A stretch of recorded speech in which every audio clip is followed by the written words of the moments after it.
Hey everybody, welcome back to Distracted Quartet of Chaos. We are ready to go. We are so excited to be back in our third episode.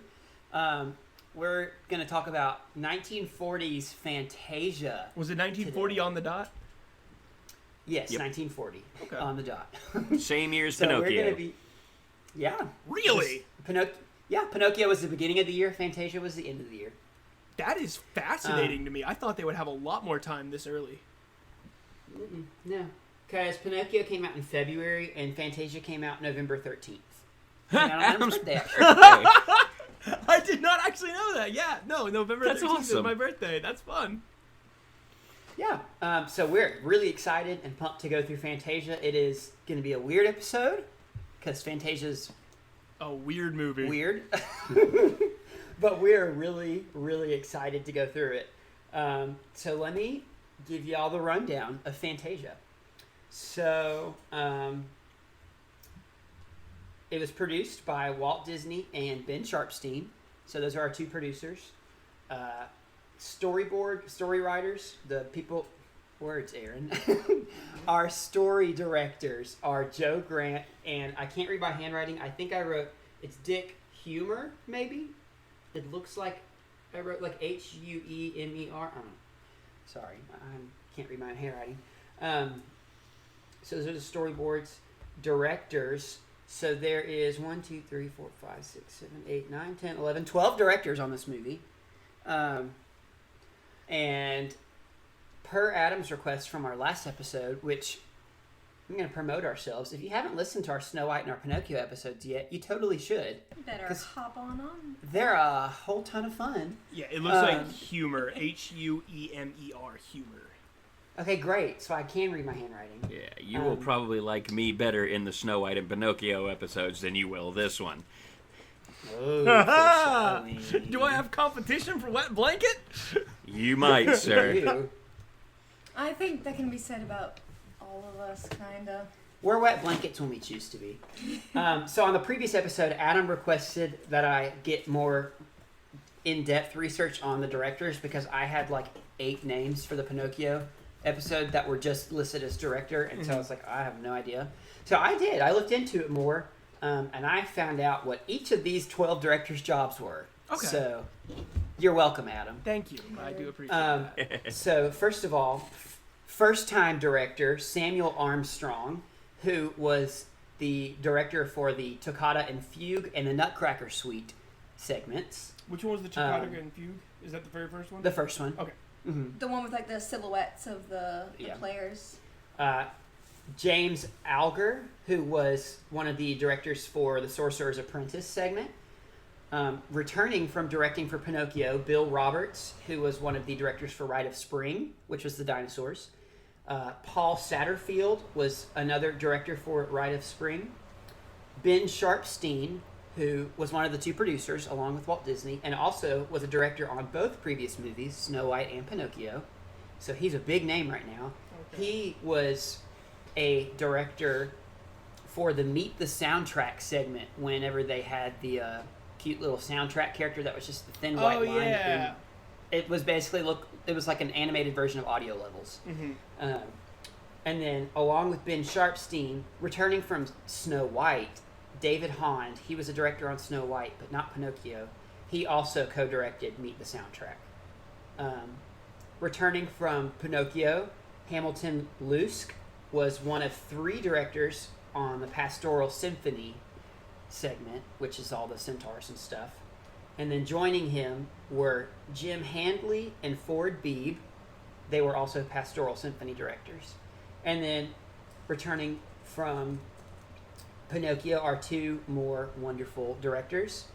Our favorite, Tee-Hee, which I learned that T is short for Thornton. So his name is Thornton He, but I love Tee-Hee. So Tee-Hee, along with Norman Ferguson, both coming back from directing Pinocchio, and they were the directors of the Dance of the Hours segment, which is the hippos and all that.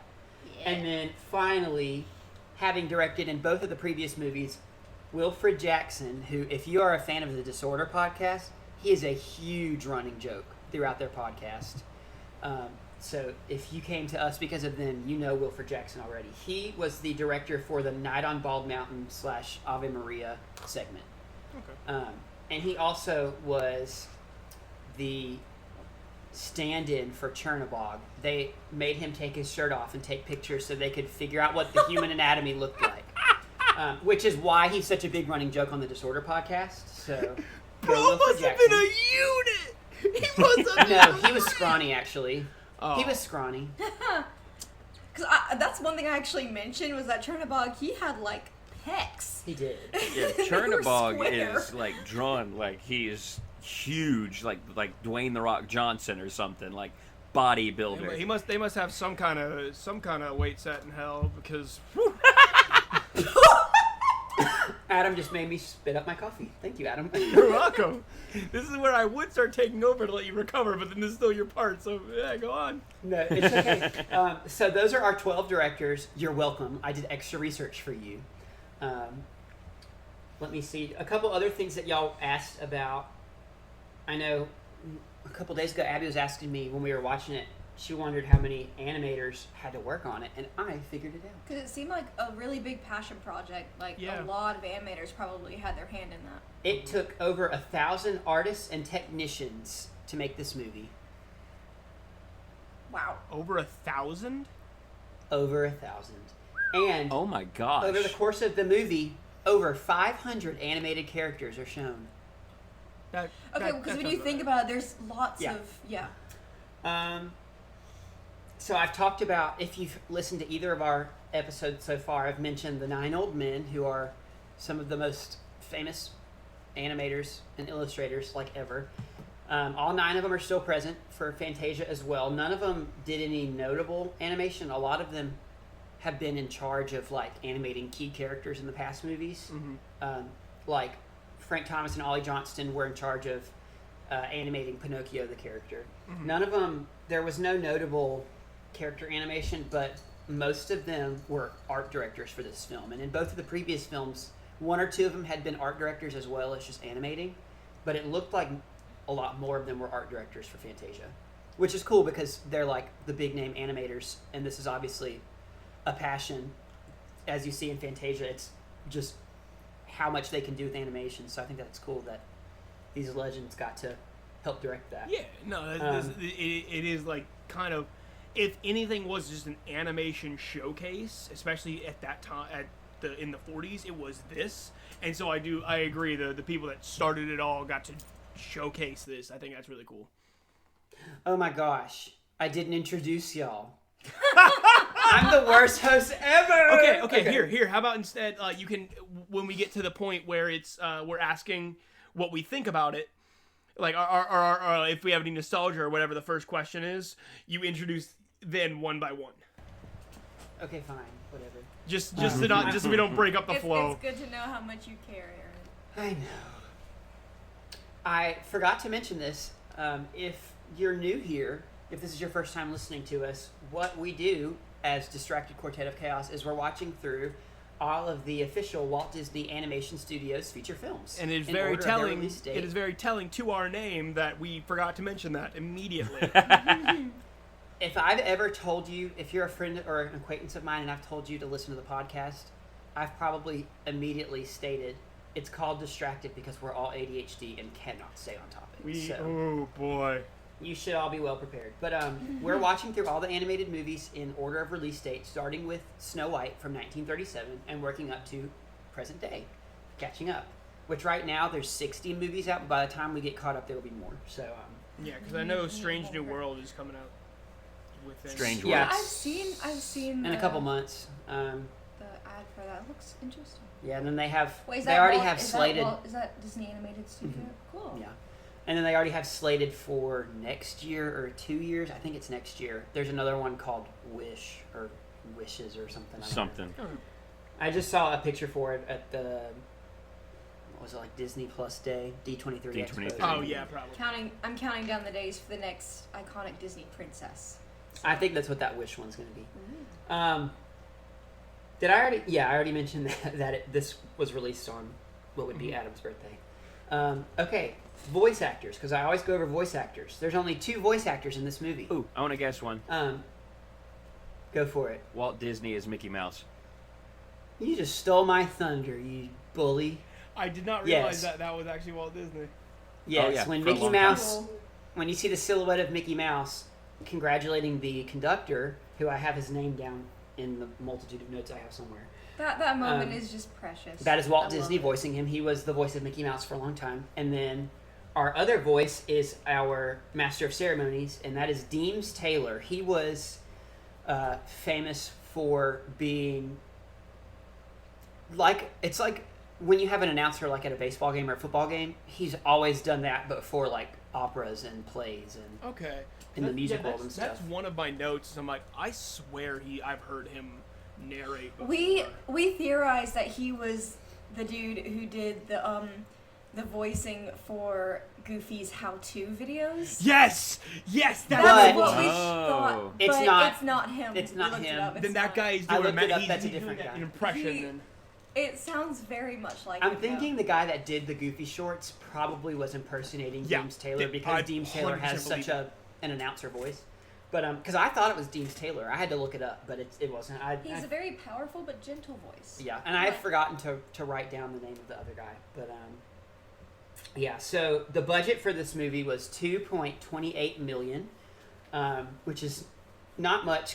Well, it's a good bit, but it's a good bit. it's comparable compared to to now. both Snow White and Pinocchio. Now, this is where we get into the reception of Fantasia. Opening weekend, Fantasia made $980,000 Ugh, in America. that's That's not what I great. found. That's So not great. yeah, so typical rule of thumb for an animated movie: if your theatrical release can triple the budget, then you're a success. So considering it didn't even break even, Fantasia was not a success. But now Fantasia has grossed worldwide. I saw both of these numbers consistently, and they're not the same. So either 76.4 million or 83 million. So it has become well known and well versed through the decades. It just took a while. Yeah. Probably because people weren't drawn to it storyline alone. Yeah, and I also read this, but I think this was on Wikipedia, so take it for a grain of salt. But it said when you adjust for inflation, Fantasia is the 23rd highest grossing film ever in the United States. Okay. Really? Yeah. Wow. I don't know if that's highest grossing film or animated film, but either way, that's pretty cool.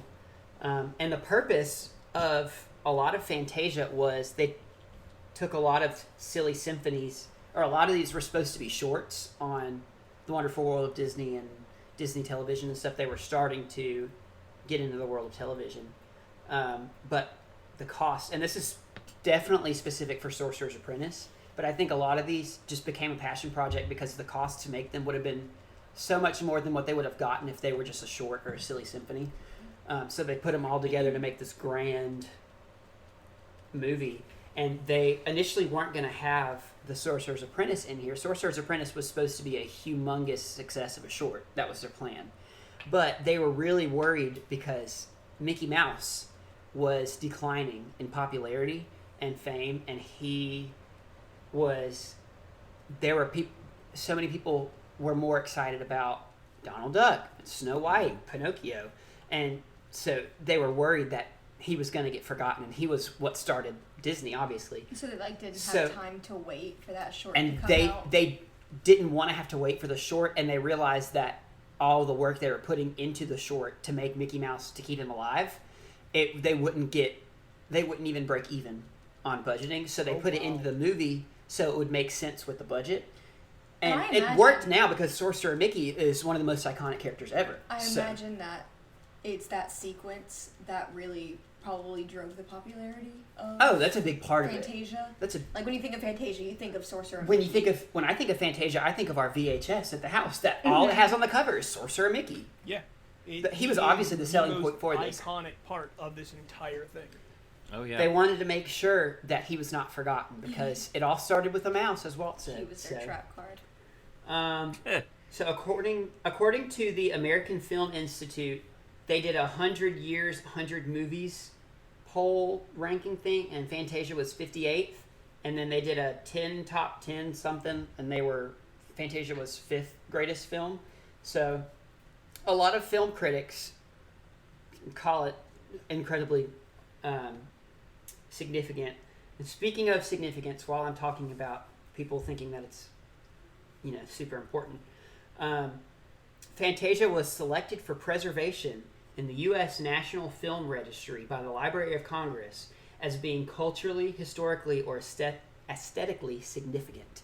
So Fantasia is preserved in the Library of Congress. Well, it makes Oh, sense that's really with cool. the way the really cool, because they could have been one of the first ones to really mash the art of music and animation together in such a cool In this way, yeah. And like that way where the animation was following the... And we'll get into the music legacy and- of it, because this was groundbreaking for a lot of ways.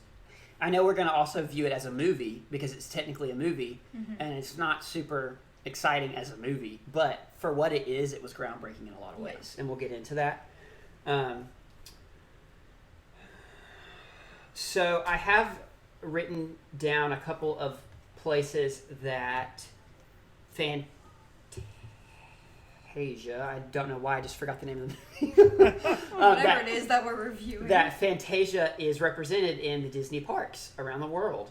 The Mickey, So, the Sorcerer from hat. 2001 to 2015, Hollywood Studios had a gigantic, it was like 2 stories tall or something, of the Sorcerer hat that was Mickey / Yensid's in The Sorcerer's Apprentice, which I believe was like under the hat. It was some sort of kiosk for selling merchandise, or maybe it was a customer service something.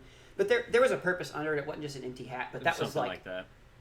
for a good 14, 15 years, that was the picture of Hollywood Studios, which now they use the Tower of Terror as the image for Hollywood Studios. But for a long time, it was the Sorcerer hat. Yeah. Because I want to say I remember And- the first time that we went. Yeah, I want to say I remember the first time we went. The first time I went to Disney World when I was 4, it was there. I never remembered the Well, you hat. were 2. It was when we torn went. down by that's the time more we what I went meant, yeah. the second time. Yeah, by wasn't the it? next time we went in high school, it was already torn down. So Yeah, I remember some things from Disney when I was 2. I We remember have- Ariel. we have a picture in That's one of about Mom's scrapbooks somewhere of the 4 of us in front of that hat, I think. So, but also in Disneyland Paris. So there's a ride in voice crack multiple Disney parks around the world called Storybook Land Canal Boats. Very which- easy to say. Obviously. Well, I just also can't read my handwriting, as we've already discussed in the 10 minutes we've been doing this. And I believe each of the parks that it's in has some different scenes in it. But in the Disneyland Paris park, the Storybook Land Canal Boats ride has a segment of the ride that features the Night on Bald Mountain segment from Fantasia with Chernabog, which is pretty cool. So, but other than that, there's not a whole lot of representation for Fantasia other than you can meet Sorcerer Mickey as a character appearance. Sometimes you see characters. We did. And then And it was we so did. fun. On our previous trip that we went on a couple months ago, we got to take pictures with Sorcerer Mickey. I forgot and about that. Yeah. It's pretty Oh cool. yeah, I missed pretty Sorcerer cool. Mickey. We did, however, when Me we and saw Mickey got the, to do a magic spell together. It's pretty cool. That's pretty cool. He told me no capes because I was wearing an Edna Mode shirt. I love that. We also saw some Fantasia representation on one of the parade floats that happened to go by after we ate lunch in Magic Kingdom. Yes. That was I what I was remember- about to say Really? is Yeah, I remember Sometimes seeing the different- hippos.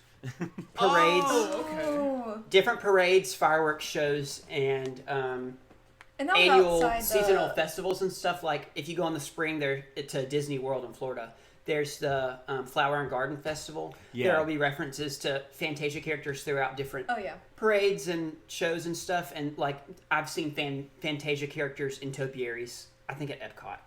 But I feel like most of them are the ones that's from that, like, Dance of the Hours. Yeah, a lot of them are Dance of the Hours characters or Sorcerer Mickey or Night on Bald Mountain. You don't typically see a lot of the other ones, but there are.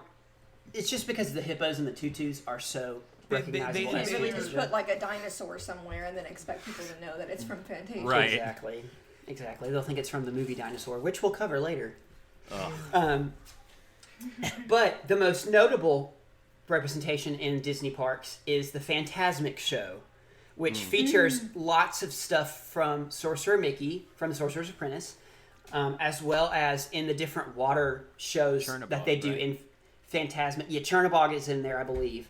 But they also will, like, project images and videos on water in the background while stuff's happening, and there are characters out on boats. There are characters in smidgens of scenes from Fantasia that'll show during that show as well, because it was named after Fantasia being Phantasmic. So There also is the what is it? The Mickey's PhilharMagic show. Yes, Mickey's PhilharMagic. Bring that up. It brings up the sorcerer and just kind of bringing back in the music along with the animation, which was really cool. Yeah. So there's definitely a good bit of representation in the parks. It's all pretty subtle, but if you're a true Disney fan and you have seen Fantasia and know the characters, when you see them, you'll know. It's not going to be like, why is there a hippo wearing a tutu? It's like, oh, it's Fantasia. Like Andrew was saying when we watched the parade, we were like, oh, hey, there's a Fantasia float. And Angela was like, what is Fantasia? Exactly. She calls herself So a Disney fan. the symphony, the orchestra that played the music for Fantasia is the Philadelphia Orchestra. Yes, I knew it said it. They but I played- remember. They played 7 of the 8 songs. I think it was the Sorcerer's Apprentice segment that they had pre-recorded stuff from, like, a mixture of other orchestras, I think. I didn't write it down, but I would say I recognized a lot of those songs. most of the music was already famous compositions. The Yeah, really they're funny famous part was orchestral arrangements. The majority of those songs I only recognized because I didn't realize how much classical music was in Barbie movies. But I look back and I'm just like, oh my gosh, that's from that Barbie movie, and not just the Nutcracker. Literally I'm the talking, whole like, time we were other watching Barbie it. movies, I'm like, I've heard that before. Where have I heard that before? From Barbie. When we were watching it, me and my wife would be sitting there and Abby would go, oh, I heard this in a Barbie movie. They have good music. Abby, we love you. Never change. Hey, it made Fantasia watching even more fun. Hearing Abby tell me which movies she Which heard that. Barbie movie it that- came Okay, look, you cannot hate on the old Barbie movies, the I classic can. ones. They are great. And here we are getting distracted once again. Shut up. Okay, let me try to rein things Barbie. back in. Abby, don't So be mean. the man that conducted the orchestra during this movie, his name is Leopold Stokowski. He conducted a lot of famous orchestras. Also, I'm gonna have to read a lot of weird names because I wrote down who composed all the different music. So don't come for me. Don't tell me that I mispronounced it. Just let me live in my failure. Bro, there's a Because lot of, like, half I these know I'm names, I'm gonna- surprised you're getting what you are. I know I'm gonna mispronounce things. The only one I remember okay. is Johann Sebastian Bach. So The only one I remember is Teehee. Good old Thornton. that's gonna be our running joke. Okay, so now that I've given y'all a really good layout of fun stuff about the movie, let's jump into our memories of Fantasia. So, let's start off with our caped alligator, Andrew. I knew it would be Which that. one's the caked alligator? I don't Caped. remember. Caped, Caped like makes Batman a lot with a more cape. sense. Yeah, that there makes we a go. lot more sense. Like Edna Mode no capes. Caked. I'm an like, was alligator there an just wearing a alligator made of cake? cake? What is happening? No, there was an alligator that ate too much cake. That too. But that would be Andrew. Andrew, tell us all the wonderful and incredible memories you have of Fantasia.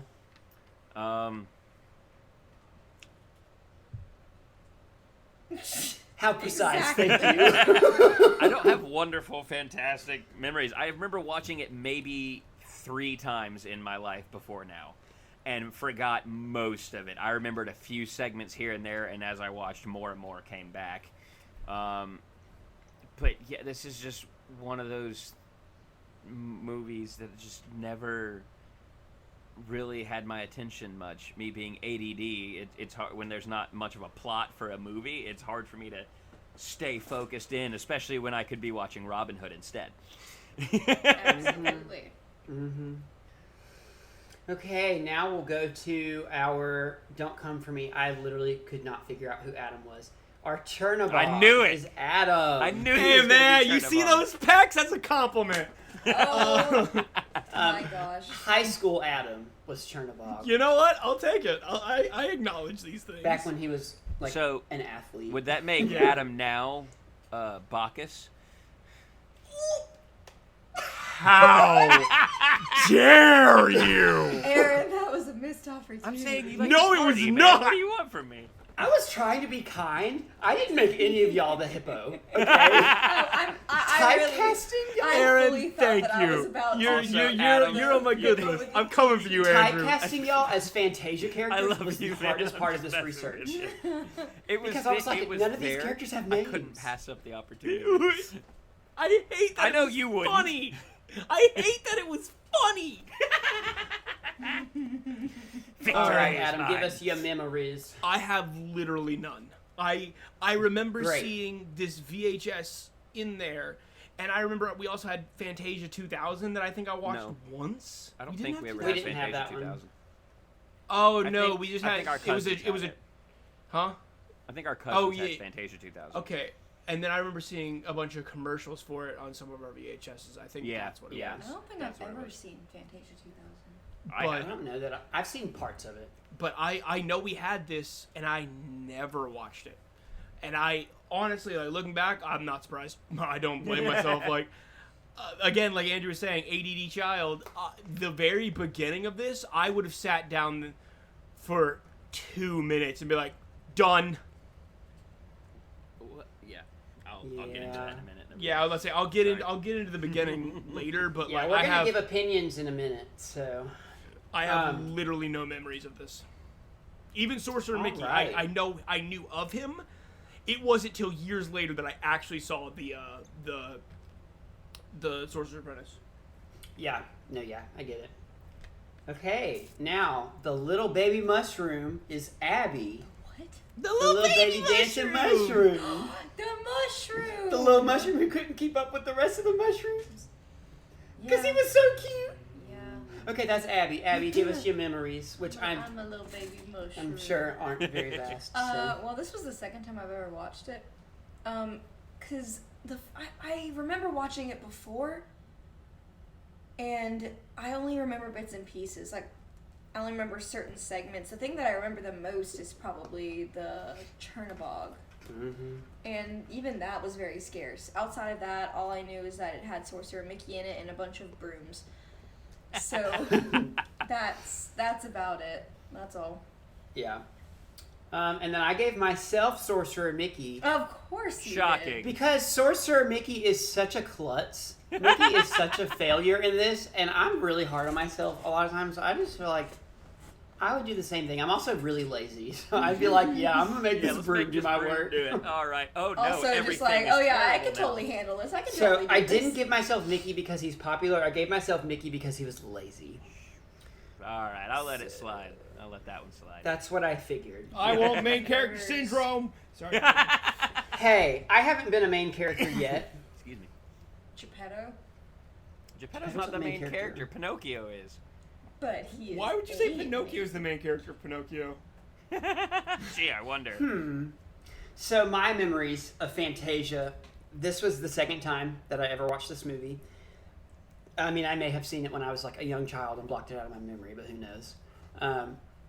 I remember in high school, I watched it with Abby and this girl I was dating at the time. The three of us were sitting in, was it my room? My bedroom? I think? Yeah.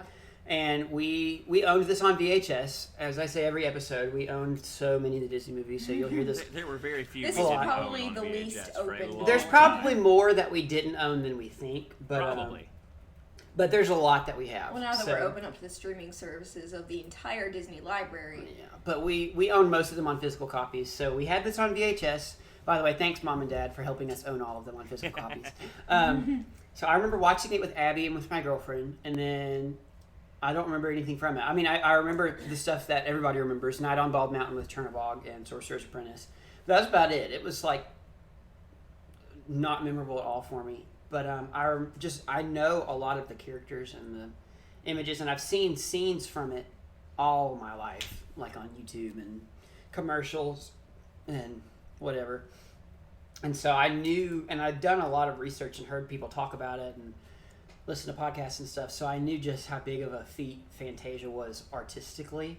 But watching it again, and we'll get into that. I have lots to say. So Yeah. all think we right, all do. scrolling back around, Andrew, we're gonna try to keep these short so we can talk about the movie as we walk through it. But Andrew, what's your quick opinion of Fantasia now that you've watched it? Well, first, I want to preface this by saying I recognize and understand and respect what a work of art Fantasia is and how incredible it is. That being said, I did not like this movie. Surprising no one. Respect that, though. I was very bored the entire time. There were a few things that caught my attention and I enjoyed, but for the most part, I was just constantly checking to see how much time was left in the movie, and it just was not a fun time for me. We only checked the time once because Abby was trying not to fall asleep because she had to work really early the next morning. So. Okay, back to Adam. Adam, give me a very quick synopsis of your opinion on Fantasia now that you've revisited it as an adult. I'm very torn because I want to look at this as, or this is supposed to be looked at as a work of art and not a movie. But I am trying to review all of these as movies. And given that, I think it is terrible. As a movie, it is terrible. And even as a work of art, I don't think it's great. Honestly, it's fine at parts, but honestly, I don't think it's great. Well, everybody, tell Adam goodbye because this is the last time he'll ever be on this podcast. Hey, man, you know I'm the No, I'm wet just blanket, kidding. and I'm just, because it has no sense of pacing, and even as a clip show type thing, all of them are so long, except the ones that I'm like, I can watch more of this, and then it's over. Mm-hmm. And like, they spread out. They didn't do a good job spreading out, like, all right, cool, this one's obviously less interesting, so we're gonna, like, you can put some of them in certain places if you get an interesting one before and after it. Instead, there's like 3 in a row that I'm like, I don't care about any of these. Yeah. Okay. And that's respectable, though. I'm going to jump in and give my opinion before we go to Abby, which I know is breaking the order, but I just feel like after 2 wet blankets, this movie needs a little bit of defending. We don't have to have a set order anyway. We can change up the order every time. Do you know who I am, Andrew? Do you even know what? me? Do you even know who I am? Like, I thought you were related to me. That's fair. Okay. I think Fantasia is wonderful. And I'm fully aware that I'm in the minority. I'm also fully aware that this makes 0 sense as a movie, and it is not enjoyable if you're trying to watch it as a movie. But looking at the history and the backstories of it, Walt did not intend for this to be a typical movie. He wanted to create an experience in the theater. He wanted people to go to the movie theaters and feel like they're at the movie theaters while also being at a symphony, at an orchestra. He didn't want it to just be a typical movie. He wanted them to walk in and feel like they're at an opera house listening to an orchestra play while also getting to see movements up on the screen. He wasn't trying to create this typical go to the movies to watch a cartoon, you know? So I get that it doesn't work as a movie, but that's because it was never intended to be a typical movie. And that's why I wanted to jump in and defend it, because I think it's phenomenal. There are so many things that became normalized in animation because of Fantasia. Mm-hmm. We'll talk about this in a little bit, but in the Rite of Spring segment, I'm pretty sure this is the first time dinosaurs have ever been visually represented in animation. Oh, really? This is 1940. I can't think of anything that visually represented dinosaurs other than fossils in museums before 1940. So, like, there's a lot of groundbreaking stuff that we don't really think about that came and has become normalized because of Fantasia. And if you've listened to the past 2 episodes, you know that I'm a big believer in looking at the legacy that a movie leaves behind it. Whatever comes from this movie is a part of the movie, not just what you're watching. Because I'm just a big experience guy. So looking at, I just realized how long I've been talking, and I told y'all to keep yours short. I'm so sorry. But just looking at how much has come from Fantasia adds to the watching experience. Because after doing all this research, if I went back and watched Fantasia again, I would appreciate it even more than I already did when I watched it. Like, doing research for this podcast just opened my eyes even more to how much I enjoyed it. So, sorry to drag on a little bit. I just really, really like this movie because it's beautiful. And anyways, okay, Abby. I'm kind of like at the in-between. Yes, there were a lot of moments where I got really bored, I'll be honest. And as a movie, I don't think it's great because like you said, it's not meant to be a movie. And so therefore, when you look at it in that way, naturally, you're not going to enjoy it in that way. I do really like, especially for the 1940s, how good some of the animated moments were. There were some genuinely beautiful animated sequences. And of course, the music is amazing because it was just very well put together music-wise. And I thought it was a really cool concept for it being so early on, and that being probably one of the first times that kind of idea was put together of animating to music, specifically to the music, not just having the music accompany the story or the animation. And so I thought that was really cool, and I like that a lot of animators were able to show their skills and to just really do something that they enjoyed. So there were lots of sequences that I really did like, and there were lots that I didn't. But overall, I think it's good. It's something that's very different. I just don't think that it's the most memorable Disney thing ever because, just it wasn't all that appealing to their target audience. But still, I respect Disney a lot for doing that. Yeah. So, yeah. Awesome. Okay. Well, after hearing y'all's opinions, we are going to go ahead and get into the movie, shall we? So let's dive into 1940s Fantasia. So, a lot of talking. We open up to the orchestra warming up. And, which I think is a very weird way to open the movie, but it's really cool because it's so different. Because of what the movie is, I think it works. I'm like, you literally, the opening shot is them tuning their instruments. Like, that's just that's such a weird concept. It was, I liked it at first until it was 5.5 minutes before what's his face Taylor actually came on screen and anything. That was my next point. That was my next point because I'm like, it reminds me of the Black Veil Bride's overture from the Wretched and Divine album, which I know means nothing to you guys, but it's essentially just a medley of their songs played by an orchestra, specifically on like violin, which is beautiful. And it's beautiful, and the beginning of it is just instruments kind of warming up before you hear a tap tap tap tap, and then it gets into it, and it's really, I'm like, it's really fun and it's really cool, and I think it works well, except it goes on way too long. Mm-hmm. Yeah, and the same can be said. So go ahead. Sorry, you may continue. Okay. The same can be said about that intermission they put in, which I don't know why they did that, considering the fact that it was. We'll get into that. The way that it is, but just that seemed like it went on too long, and just so yeah. Yeah, I think this opening is kind of going back to Walt's initial intentions for the film, is that he wanted it to feel like this experience at an orchestra performance, that had visual as well. But a part of the orchestra experience is when you sit in the opera house, you hear them tuning their instruments. And that makes sense. I think that was kind of the initial intent behind it. And I don't have an issue with it, but I do think it goes on a little too long for this to be considered a film. That's my biggest thing is like, I understand you want the experience of, because in an opera house or whatever, this would be happening like this. Cool. Allude to that, but keep your your actual audience in mind, and you have to keep your actual format in mind.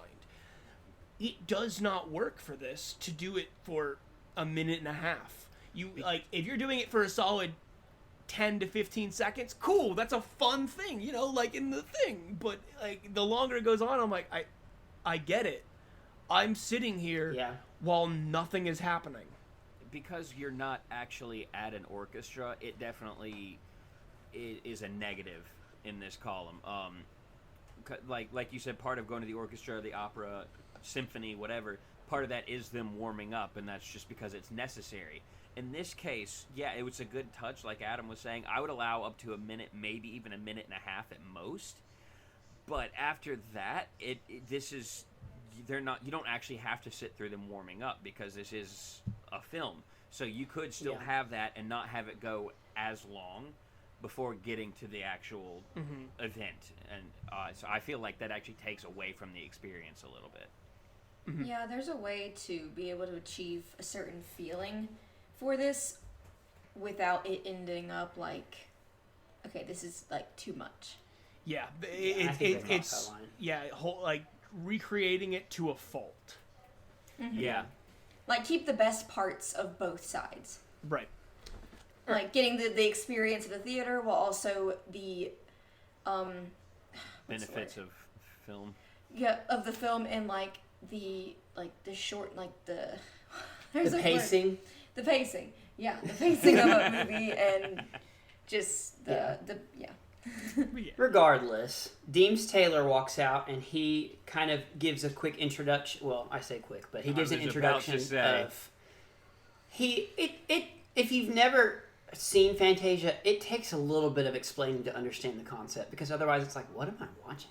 And yes, I will say, if anyone were to talk for a while, I'm glad he did. Me I like his too. Voice. He has a His great voice voice. is definitely good. I did not care for it. Really? Oh.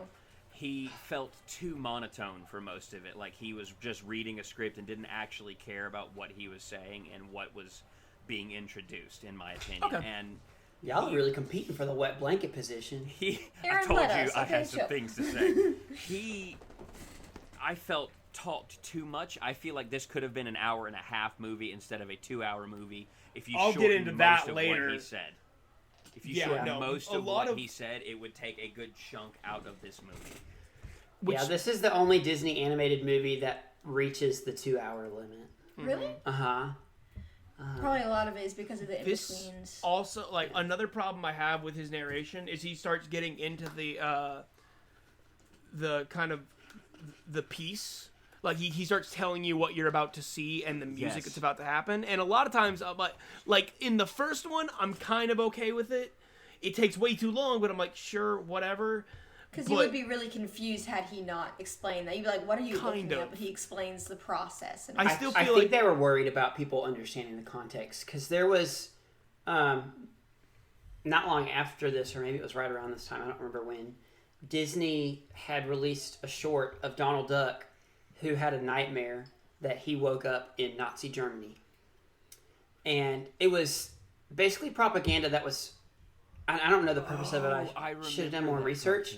But there was a really long spoken introduction by some guy that before they played it, he explained the context of it and why this was happening. But if you didn't have that introduction, you would just watch it and it's jarring to see Donald Duck in Nazi Germany. Fair. And so because of the time of society, or whatever you want to say, I feel like Disney really wanted to make sure that you had the context. Because otherwise, each of the segments can be kind of weird. And so I think they really wanted to push that forward. But kind of like Abby said a minute ago, I feel like there's a way to do that. And they kind of pushed past that line of Exactly. what works. And that's kind of one of my only gripes is I do think they go just a little too far. It with reminds explaining. me They kind of- of over-explain. It reminds me of Persona 5, in a weird way, because half the game, hear me out, half the game is, like, me having no basically, experience in you'll- Persona. you start off, like, a little bit halfway through the game as an event is happening, and then you're being interrogated, and that's how most of the game takes place, is you recounting the events to the interrogator. And it's very interesting, except they're like, so this is how that happened. Well then, as you're about to go into the next chapter of the game, they slap down a picture and go, why was this the next boss, essentially? And I'm like, I would have liked to figure that out through the game and not you tell me, so whenever I see this character, I'm like, oh, I know to hate you, cool. Yeah, No, absolutely. that makes sense. I was gonna say, I'm totally cool with him introducing the idea and overall theme of each piece and each animated thing to go with the piece. But I didn't need him explaining exactly what happens throughout each piece, through each animated segment, just for us to go and then watch it. I want you to tell me what it's about, and then let me experience it. Not tell me Mickey's gonna do this, enchant a broom, make water happen to fill up the water, and then it gets out of hand because he doesn't know how to stop it, and then this, and I'm like, you didn't need to tell me that. Tell me that he's a little lazy and tries to use magic and things get out of hand. Stop there, show the clip. I don't Literally. appreciate the Infuriated me. spoilers. I don't Exactly. appreciate the spoilers that the dinosaurs died. Yeah, I wanted well, to I was find that out hoping for for them. myself. Like, come on! How dare you that tell was, me that dinosaurs was went very extinct? upsetting. Right. Inconsiderate. But anyways, so Deems Taylor comes out and he explains kind of the premise of Fantasia, in that they took these famous compositions of orchestra music, and they animated what they felt like the mind might see when listening to this, or what they feel like the story might be telling. What was I saying? And just kind of showing what they feel like the music, what kind of story the music might be telling, or what the mind might see. And some of that is actual storytelling through visuals. Some of it is abstract representation of what they're feeling by listening to it. We kind of get a mixture of all of it. So he explains that, so you're not just totally like, why am I watching colors flash on the screen? But then we get into the first segment, which is Toccata and Fugue in D minor, which was composed by Johann Sebastian Bach. We love Bach. He's very famous. So Toccata and Fugue is the one that has the most abstract representation. It doesn't have any storyline. And I'm kind of glad they started with this one. I know that a lot of times it's good to start with a strong one, but I'm kind of glad they got this one out of the way. I like it. I think it's fun, and watching it as the artist that I am, I appreciate it. But I'm kind of glad they didn't do this later, because I am more happy to be looking forward to the storytelling ones. I also feel like with this one, it kind of embodies what their idea for the whole Fantasia thing was in general. Like the whole, you have a feeling from this music, you have this idea in your head from this music. And so I feel like with the more abstract representation and all that, I feel like that's kind of more of what they were going for to begin with. And so I guess, it kind of sets it up for what the rest of the movie would be. I'm mixed on it, because I do think, sorry, I'm adjusting my chair. I do think it is best to start on it, because it is one of the weaker ones that I feel like it's best to get out of the way. And like Abby said, like, with, hey, this is animation to music, this is the right one to start on. When it's 3.5 minutes and they're still just showing silhouettes of the orchestra. Yeah, I've checked out at that point. Yeah. And then it takes a while for it to get to anything. So much so that at that point, like, I've stopped caring. I've already stopped caring about this piece, and to a lesser extent, the entire movie. I do realize a good bit of the reason why our group, is not too keen on this movie is just because we're ADD. Oh, 100%. And this movie it does not do good for people with short attention spans. There's a reason we call ourselves we're also distracted. musicians, so it's also nothing that we haven't heard before. Like, this is... Also, the conductor makes me mad. That's an Adam thing that I can't explain. I was a drum major in high school, and the way he wasn't directing, he was just pointing and then pointing, and I'm like, Hey, I'm sure that's that how symphonies work. I know, and it bugs me. It's like, that doesn't take any points away. It has nothing to do with the movie. I look at it and I'm like, it's not right. I don't like it. Okay, let me start walking through. I definitely noticed that, and I was like, that doesn't I feel did right. not but pay attention to it that is a whatsoever. No, I didn't symphony, either. So I was going to let it slide. I was like, I'm not. Yeah. I was listening to the music. I feel like I need to start paying attention to smaller details in this stuff, or I'm going to keep missing everything that y'all are saying. That's okay. It's very small and just an Adam thing. I wouldn't beat yourself up over it. Okay, I'm going to start walking through the movie, otherwise we will end up with a 6-hour podcast episode, because we obviously have lots to say, so... And then we'll look like hypocrites. I'm going to try to get through the points, because there's a lot that happens, because a lot goes across the screen quickly. If I... Feel free to pause me, and if there's something that you really wanted to point out, but I'm just going to start walking through all the every segments. short, so you go ahead. Okay, that's fine. We'll stop at the end of each segment and talk a little bit about it. Okay. But I'm going to try to get through each of the segments pretty quickly. Okay. So Toccata and Fugue, you start out with the silhouettes and shadows of the musicians and the conductors, and there's a lot of cool colors happening around behind them. Transitions to a lot of flashing lights and stars and stuff that are all like flashing and blinking to the rhythms and the tempos of the music. And then it'll transition to images of like a hillside with shadows on it, or flashing lights and colors randomly, and just a lot of cool visual movement that follows the rhythm and the beat of the music. Which is pretty cool to watch once it gets into that. I enjoy it. And then at the end of Toccata and Fugue, it kind of bookends and goes back to the silhouettes of the conductor and the musicians and kind of rounds it out. And they finish, and that's Toccata and Fugue. Pretty simplistic, but definitely the most abstract. Because, like I said, they wanted a lot of different variations of visuals to go with the music, and this is the most abstract of all of them for sure. That's one of my notes. Is like once it gets into the actual like animation and stuff, I'm like, it's pretty, but it's a little too abstract for my taste, and that's a personal thing. But it's just like it's lines going in different directions, and just also I didn't agree. It's really weird, but it's like this is how the music kind of makes you feel, right? And I'm like, no, this part is like bubbling. You're showing hopeful as the sun rises, and I'm like, this is a bad moment in the music. This is maybe it's because it was just a minor key, but I'm like, this is where things are going bad. What are you doing? Didn't they preface that this was just their like the animators? Yeah. And again, that's an Adam thing, but it's just like I felt wrong.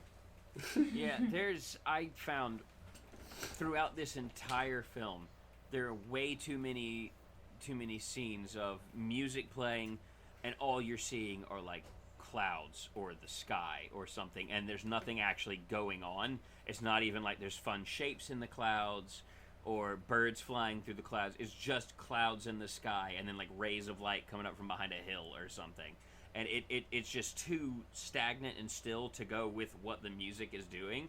And it is off-putting to me and just incredibly boring.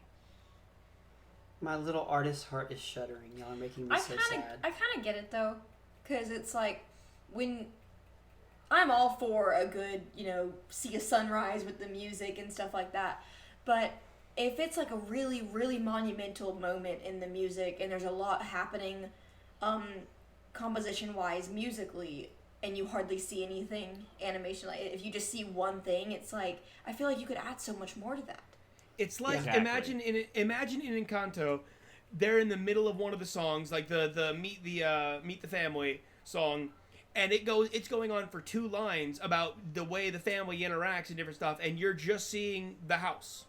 It's just the house. It's not even like nothing is happening with the house. It's just focusing on the house.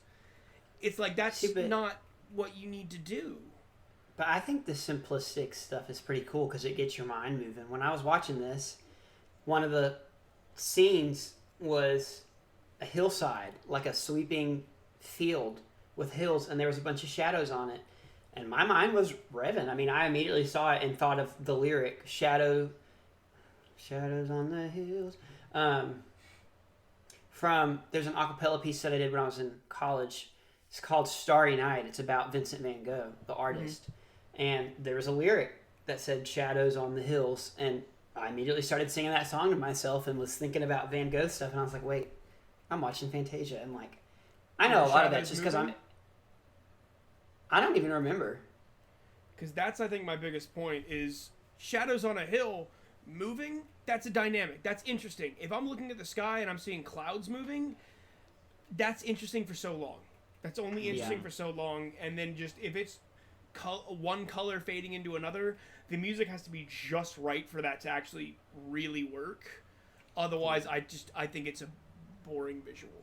Because I think none of those visuals are necessarily bad. All of them are good with the music. It just depends on how long they focus on that and what the music is behind it. Exactly. Again, it's all about mindfulness. I want to reiterate that I think this is a beautiful film. I think it's animated absolutely incredibly. I think it is a work of art. That being said, me being as severely ADD, ADHD as I am, it could not keep a hold of my attention long enough for most of these segments, because either it was going on too long and not enough was happening, or it just wasn't very captivating to me. And so a lot of this is just my personal opinion. I'm not trying to start a fight in like comments or anything. Like, just I am. Come at me. like I do personally understand that this is a beautiful film. It's just not my cup of tea. Yeah, I personally appreciate Toccata and Fugue because I admire animation that can keep my mind moving and grooving and connecting things like, oh, that made me think of this and that made me think of this. And that's the thing. It made your mind move in that way. It doesn't make everyone's. No, and so it just depends. It also just depends on the person. But, one person can say that one sequence was beautiful and nothing was wrong, and another person could say, I don't even know what was happening because I was so bored. That's that's true to any media, though. No piece of media is going to speak to everybody the same way. So especially if it has to do with thinking and thought, as most things do. But I think for me, just had the rest of the movie been, I don't want to say better, but like more more solid and had its own more sense of identity, I would have been way more okay with it. Also, if it hadn't been as long, because I agree. Like, actually, when it finally got to the visual representation, it was interesting for a bit, and then I think it started losing me. yeah. Anyways, so we get to the next segment, which is animated to the Nutcracker suite of music, which was composed by, oh goodness, Pyotr Ilyich Tchaikovsky. I know Tchaikovsky. I know his last name, but I had never had to pronounce the rest of his name. So Pyotr Ilyich. I don't come for me. I don't know. Russian. Yeah. So everybody and their mom knows the Nutcracker music. You hear any of the parts of the suite that came on in Fantasia, and you're like, oh, that's the Nutcracker. Every Christmas you hear Nutcracker. This was the first time that Abby said, oh, this is from Barbie. Actually, no, I knew it was from the Nutcracker first, and I acknowledged that. No, I know. I just messed with you. There was a sequence that I didn't realize we were still honestly, on the Nutcracker, mad respect for it not having anything to do with a Nutcracker. Yeah. Oh, I thought that was wonderful. I'm like, I honestly, really respect liked what they chose, like with the mushrooms and the fairies, because when I think of that music outside of the Nutcracker and Christmas, I do think of like it's very mystical. very mystical, like cute fairies, that kind of stuff. I really liked it. And I liked that part. That was one of the things that I was really glad that Deems Taylor talked about, was that he went ahead and prefaced, this has nothing to do with the Nutcracker. There's not a Nutcracker in here. This has nothing to do with Christmas. Like, I'm glad that he kind of prefaced that so people weren't getting their hopes up by hearing the Nutcracker music. So anyways, you start with these little fairies floating around, shining, spreading their little pixie dust, whatever. Very Tinkerbell-esque. Which very cute, like changing Tinkerbell seasons wasn't a and thing stuff. yet. So. Yeah, I like that. Yeah, so they were making stuff glow with their little fairy dust and hanging around. I thought it was fun. It was nice. It was a nice visual after Toccata and Fugue. And then after that, for a little bit, you end up getting into Abby's scene, the mushroom scene, featuring our favorite Abby, where you have all these mushrooms that are dancing, and then this little mushroom trying to keep up, but getting lost and confused, or trying to be the middle of the spotlight and not realizing they've moved on. And That I like the way mushroom that the segment mushroom was moves. slightly problematic as well. It was a little. oh, bit I thought it racist. was Wait, what? really. Yeah, did y'all not see the racism warning before the? No, I thought that Yes, was I didn't because see of the centaur and the centaurettes moment that they there's, took out of what we saw. Those mushrooms were absolutely Asian. They had the little slanted They things, were? the hats, and they were like with their hands together dancing around the whole time. I didn't even notice That was that. like Well, I was 1940s not Asian stereotypes. I did not realize that, but the racism picture warning that they put up on Disney Plus is because of something else. Well, it could have been all of it combined. It I'm could've- sure it could've that been that was multiple Because things. we can't agree with the fact that early Disney had some pretty. Yes, we're going to bring up the racist dicey racism stuff in a little bit when we get to the Pastoral Symphony. But Andrew, I did not know that. we can touch back on that, because I did one not realize that. definitely but that as makes well. sense. And there's one part in the Chernobog one at the end. There's one part in that would account for it as well. But that was the first instance of it. Was Angela actually pointed that one out?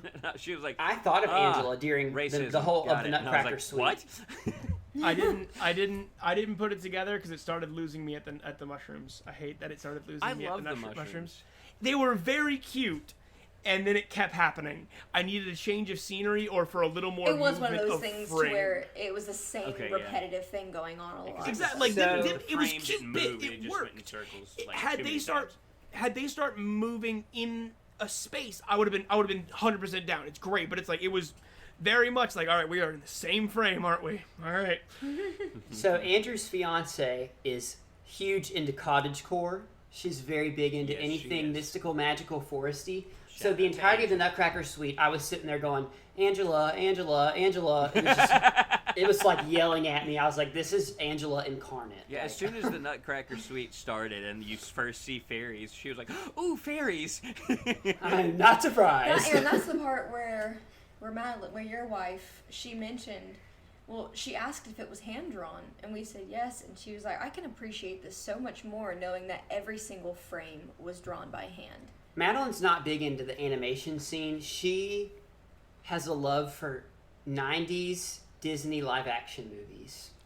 That's her life. So like The Parent Trap, Father of the Bride, all the stuff from Touchstone, Cheaper by the Dozen, all that. That's her Oh jam. yeah. So it's a little harder for her to get into animation because she grew up watching that stuff. But when she realized that animation for the longest time was hand drawn, she was looking at it and she was like, dang, this is good. So that kind of warmed my little heart. But anyways, so that was from the fairies. you have the mushrooms dancing, and then it transitions into flowers floating down and hitting the water, And dancing floating on the water, and then they turn into little ladies with dresses, and they start twirling and dancing. And Which reminded me of I Be was Our done by this Guest for point. some reason. Oh yeah, I see yeah, that. they did look like the napkins from Be Our Guest a little bit, the way they were twirling. I will say, the flowers, I actually said at one point, I was like, okay, I'm bored now. Like, this part it lost That's me. where it And lost then- me. It was I don't know what like the actual visual of them spinning was cool, but it felt like it didn't go anywhere. It felt like that was the whole like see they're spinning and spinning Yeah. and that so like Spinning. one of my notes is by the time now that the flowers are spinning I'm bored. Fun fact, they actually had professional dancers do the moves in that scene. and I use was wondering for- that because I absolutely believe that. Again, the choreography there is great. Love that. Oh, Just yeah. by this point, it's gone. Like, I on would so watch long. a ballet Yeah. to that. So then we take our flowers dancing on top of the water, and we transition down under the water, and there's a lot of fish that are getting scared, but I think it's just to be to the tune of the music. And then you have the one fish that looks like Cleo from Pinocchio that's dancing and swirling around. And Adam, don't say anything. I can see it in your face. We're just going to keep going. No, We're gonna I'm keep so going. sorry, but no. Okay. This was where the Nutcracker Suite lost me. So Oh, me too. That's why we're it gonna has keep nothing going, to 'cause do with there's nothing that. to say. Nothing to do with that. I do not like the way these fish are looking at me. Yes. Thank I- you. These mentioned- are the I was most like, why the sexual heck eyes I have Are ever. we getting? I said, why are we getting seductive looks Exactly. from goldfish? I am Literally, I was. Angela was like, "Why are these fish trying to seduce us? I don't understand." This is the point throughout the entire movie that I was the most uncomfortable. I don't know what they were thinking, what it was supposed to be. If it was supposed to be more like, okay, elegant, like refined. It was creepy. I did not like that. Yeah, no, it was not a good choice. I will agree. I was not crazy about the way that they were looking, and it's like, Sorry, I couldn't dress over. I'm so sorry, but I just No, couldn't. it's okay. if it was a glimpse, then yes, it's fine. But if it was like It was no, it's solid, the entire time, like eye contact with the camera in that alluring way that just not good at all. Ugh. Next. Sorry. Yeah, no, that's okay. So you have the flirty fish, whatever. They're flirting, staring at you creepily. And then it transitions to the Russian flowers. Flowers dancing in a very Russian-esque style. I like these. I like that part a lot. I thought it was really fun. But specifically the ending where they all stop and they're back in their flower, like they look like just flowers. You stole my thunder. I'm so sorry. I'm so sorry. No, it's okay. That's what I was gonna. That's the one big note I had from Nutcracker Suite was this is such a really cool transition back Love to the it. fairies. 0 notes. Perfect. They like thing. pause That was as regular so flowers, and then you zoom through them into the background of the fairies. And it's See, that's what they it's should have so done through the cool. entire Nutcracker Suite is Make do it a cool one transition long from one secret thing to the next. sequence. A lot of sequences transitioned into others, but it wasn't the whole thing because you had the flowers transitioning down to underwater, or you had. I'm pretty sure the fairies transitioned into the mushrooms. I don't remember, but And but I think the fact that this is the one we're talking about and noticed means this is the one that was done well. Oh yeah. Because I Yeah. agree, they tried it quite a few times. None of them landed quite like this one. This one was Yeah. beautifully done. Especially because they stopped dancing like on the dime, like on the spot, and Oh, in their flower so thing, cool! And just kept going so to the good. next thing. So It was good. beautiful. okay. So Also, they looked like turnips. we ended up transitioning back into the fairies, who are floating around again, and they start changing the season of summer to fall. You see leaves falling, everything turning orange and yellow and red. And it's really pretty and cool. And That's then, what really reminded me of Tinkerbell. Because, Yeah. like, the different season Yeah. fairies. And then you transition into the winter from the fall, and you see them freezing leaves and skating on the water and freezing the water into ice and skating. And then they kind of close at winter, which I think is pretty appropriate because the Nutcracker takes place during winter, so I think it's kind of cool closing. And then, so that's the end of the Nutcracker Suite, and I think overall the Nutcracker Suite was pretty good. It had slow moments and the pacing wasn't perfect, but there was a lot of cool animation moments. It was cool I- animation moments. Go ahead. I was just gonna one fun little thing was I was just gonna say I do remember telling Angela during the Russian flowers part when they're doing that dance with the and I was like, I like this, but I do prefer it when nutcrackers are fighting rats instead. Big mood. Specifically when Mickey the Nutcracker is fighting Donald the Rat. I forgot about that House of Mouse sketch. That was so Wait, fun. what? There There's was your a blast House from of the Mouse past. skit All I can think that of was is Mickey the Barbie and the Nutcracker, Nutcracker. and it was Mickey was the Nutcracker with Minnie. It was being on the Christmas House of Mouse we had Yeah. on VHS. I That was do VHS. not remember this. Yeah, I Donald was the remember Rat the King. Christmas House of Mouse, but I do not remember this Yeah, at all. there's a He- skit he- where he Donald was the objected Mouse to- King, and He Mickey objected was to, the and Nutcracker. the narrator convinced him because he's like, no, he's the hero, the king. Ah, It's such a good skit, Andrew. You need to go find it. You can probably find it on Disney Plus. It's so I good. don't think so. so I don't good. think there's any House of Mouse on Disney Plus. There's not. I'll I find really a way to wanna show it watch- to you. The Don't you House of worry. Villains specials on Disney, or at least it was when Disney It Plus was first at one I don't launched. point, think- yeah. I don't think it is. But it may not be anymore. anymore. But Or that may have been on Netflix years ago. I But don't know. overall, I think it was good. I think this was good. I think it went on way too long, which is like, and like I understand. This is where I'm also torn because I'm like, I understand you're trying to do. These are musical pieces, so you have a set length, but also like when the music's done, I maybe shorten it. I don't know. I don't have a good solution because I'm like, I don't Yeah. think you should shorten it, but also like, it should not have gone on for the whole time. Maybe putting more variety in there. I think if so they it had- seems like it's less dragging from subject to subject. I think if they had implemented better transitions like the flower to the fairy throughout the entirety of it, it would have felt better because it would have felt more fluid and Yeah. complete. Yeah. By the time, like, because whenever the fairies came back for the second time, I kind of stopped paying attention. Yeah. Well, anyways, we jump into the next segment, which is the most famous one, Sorcerer's Apprentice. This actually So- shocked me. I thought The Sorcerer's Apprentice was at the end. of Fantasia. All this time, I thought it was the end. I did not know it was this early in the movie. I didn't remember that it was this early, but I knew it wasn't the end because I remembered the one thing I remembered from watching it in high school was that it ended on Chernobog and the Night on Bald Mountain, Ave Maria. Because I thought that was such a unique decision to end on the darkest one. I remember Chernobog being in it. I did not remember where he was in it, how it ended. I could have sworn that the Sorcerer Mickey, the Sorcerer's Apprentice, was like the end of the movie. Because I swear I remember having to wait for so long for it to get to it. Well, I mean, as a kid, yeah. I was gonna say, as a kid, going through Toccata and Fugue and the Nutcracker Suite was long, you know. But so Sorcerer's Apprentice was actually a story before it was music composition. They wrote composition for the story, which they mention that in the movie. So I found that the story was a poem by the person. The only name I could find was the last name. It's Goethe. Goethe? Goth, Goethe? probably. I don't know. Goth. But the name of the poem, forgive me, it sounds German, so if this is a German poem and you're listening from Germany and I totally butcher this, I'm so sorry.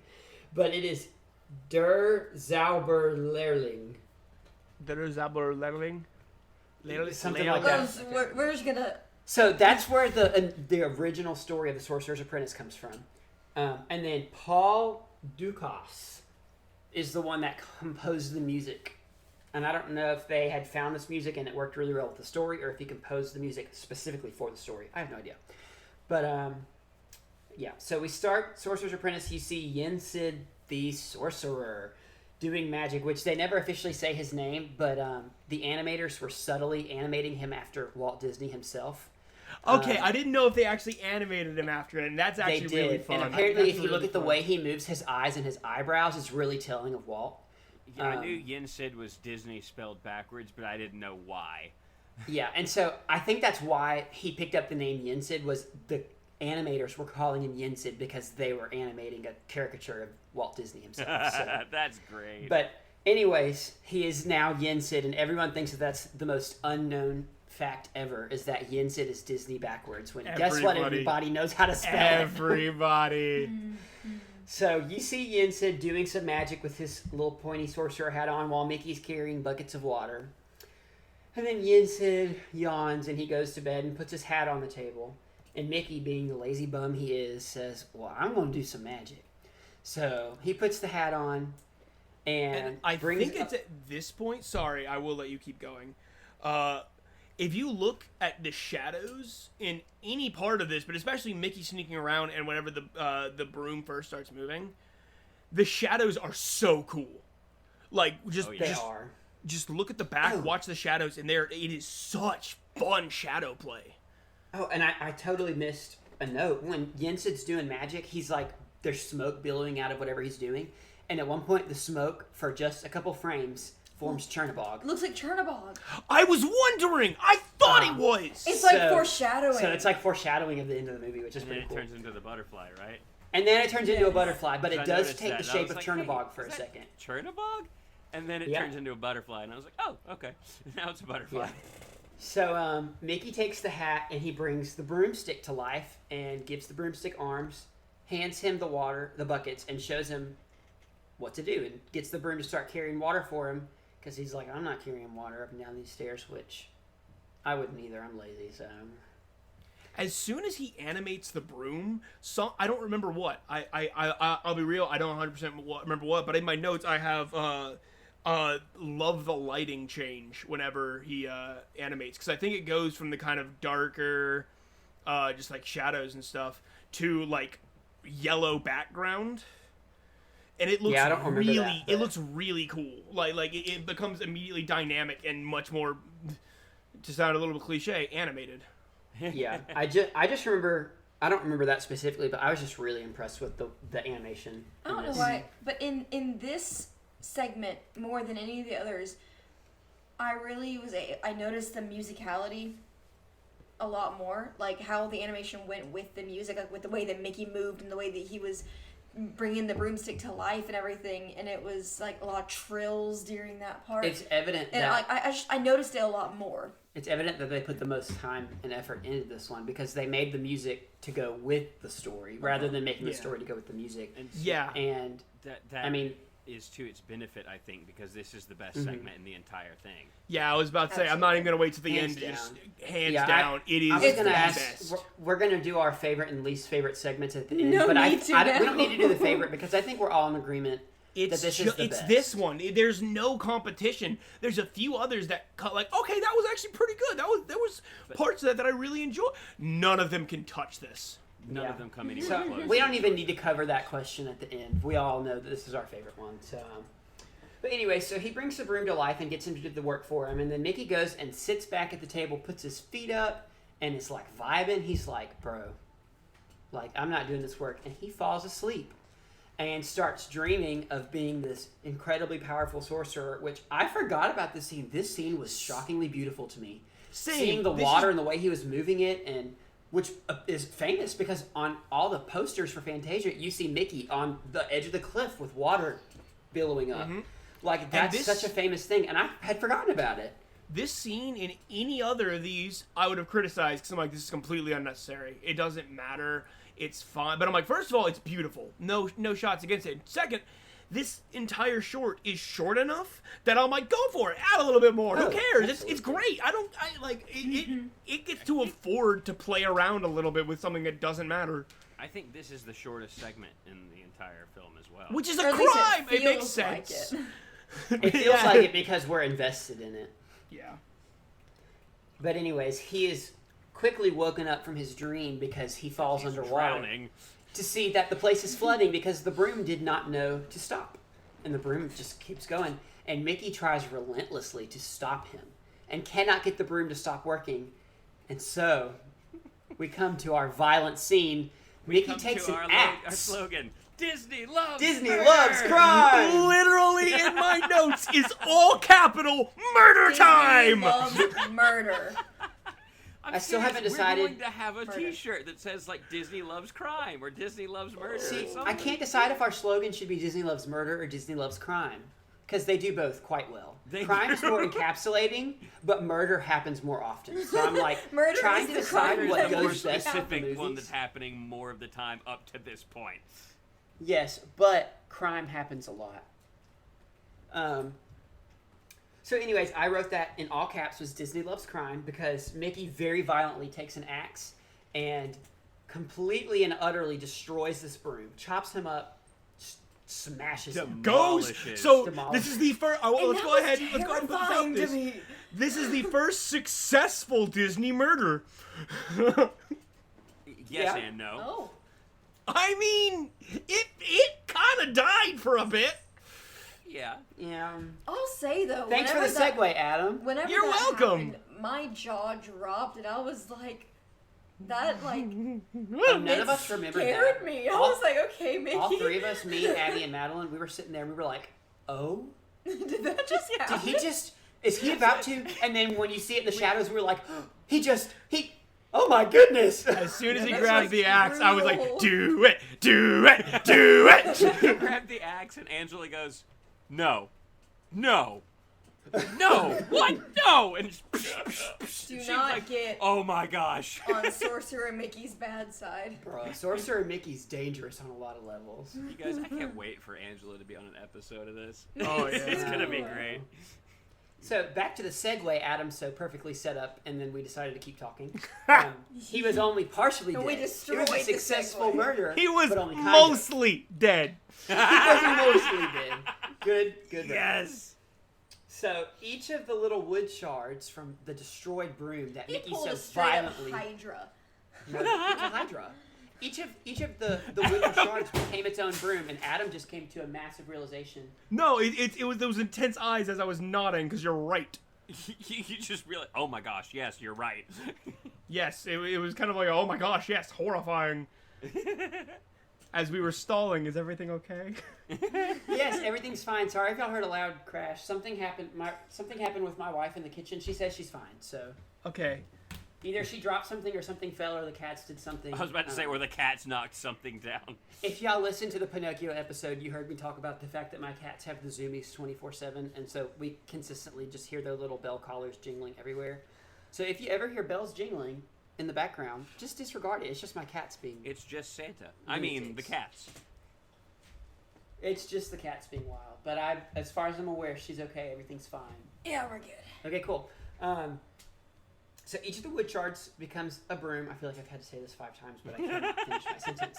And all the brooms have this mob mentality where they all start going to get the water. And so now the whole place is like underwater, and Mickey's somehow not dead, and somehow Yensid has slept through all of this. Can I have his sleep ability, please? He's in They a have tower. really good work ethic. He's tired. He's got magic stuff going on. Mickey's floating on a giant book, trying to figure out how to undo the brooms, and he's panicking, trying to shovel water out, even though he's underwater.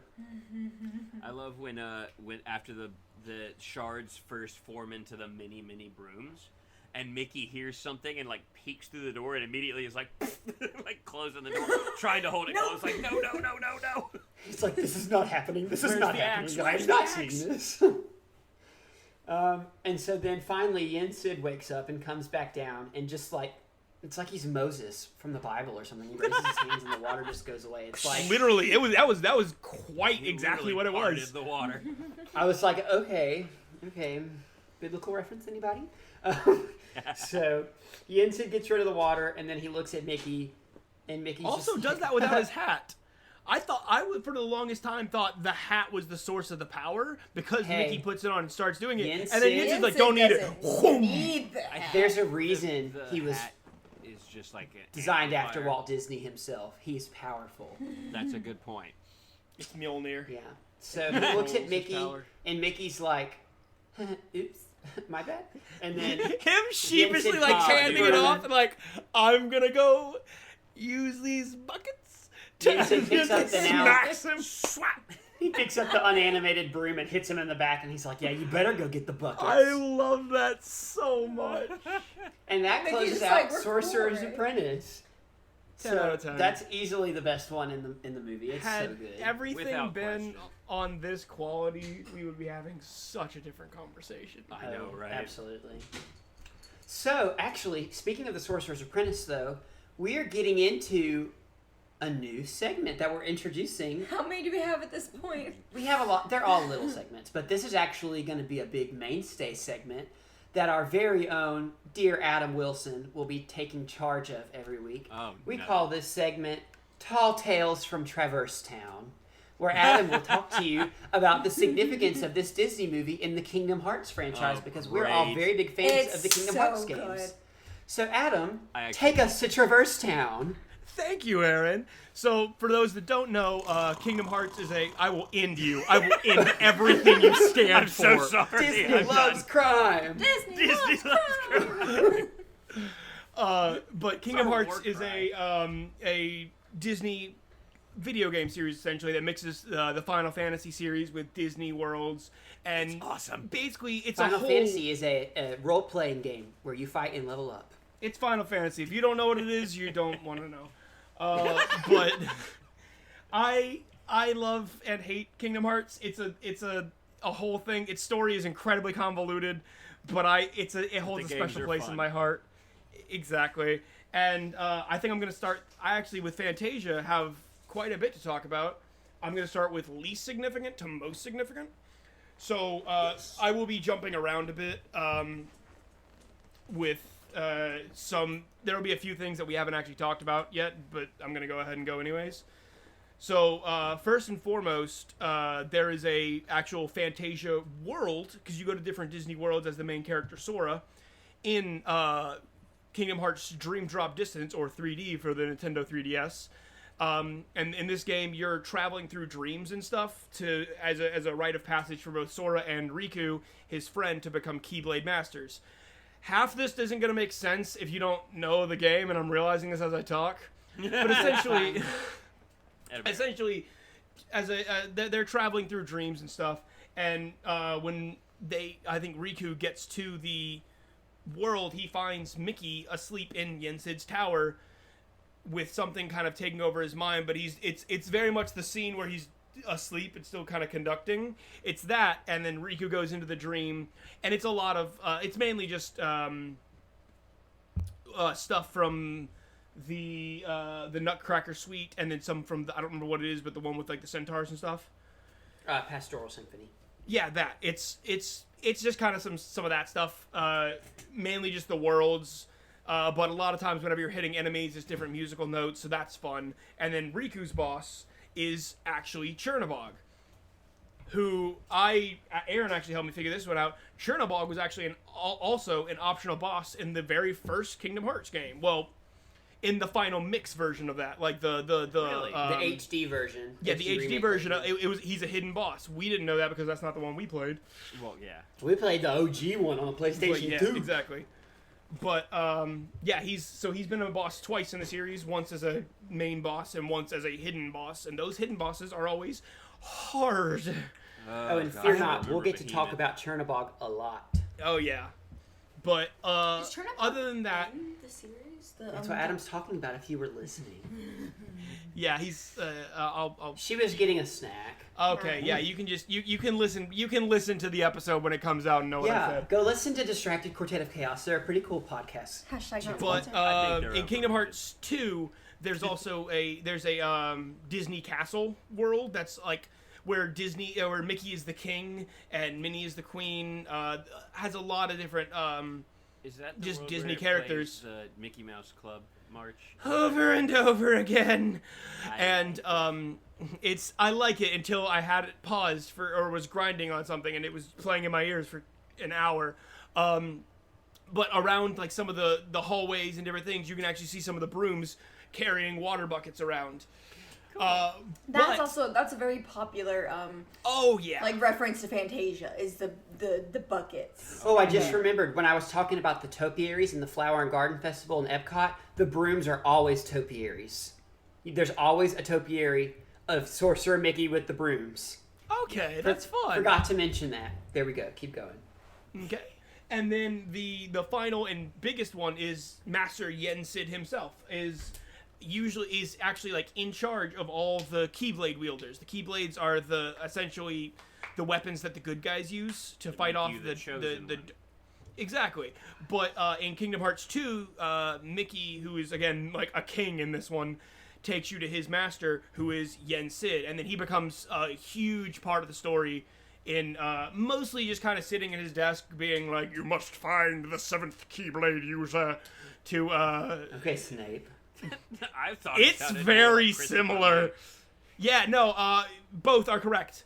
Imagine those mixed. That's Yensid's voice. But Christopher Lee playing Snape. I'm down.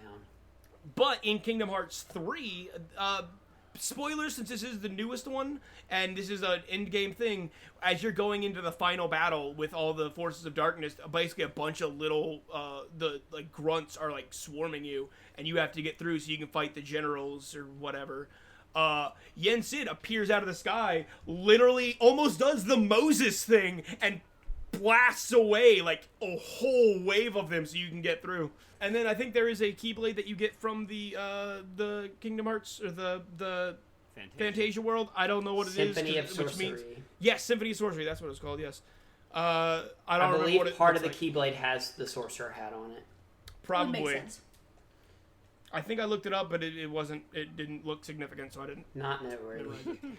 Well, thank you, Adam, for those lovely tales from Traverse Town. Thank you for letting me rant. I will be doing So, this every week. You signed up. That's for this. going to become a regular segment because we are huge Kingdom Hearts nerds, and if we can get even one person to appreciate Kingdom Hearts, we have succeeded. So, Sorry for interrupting so much. back to our regularly scheduled program.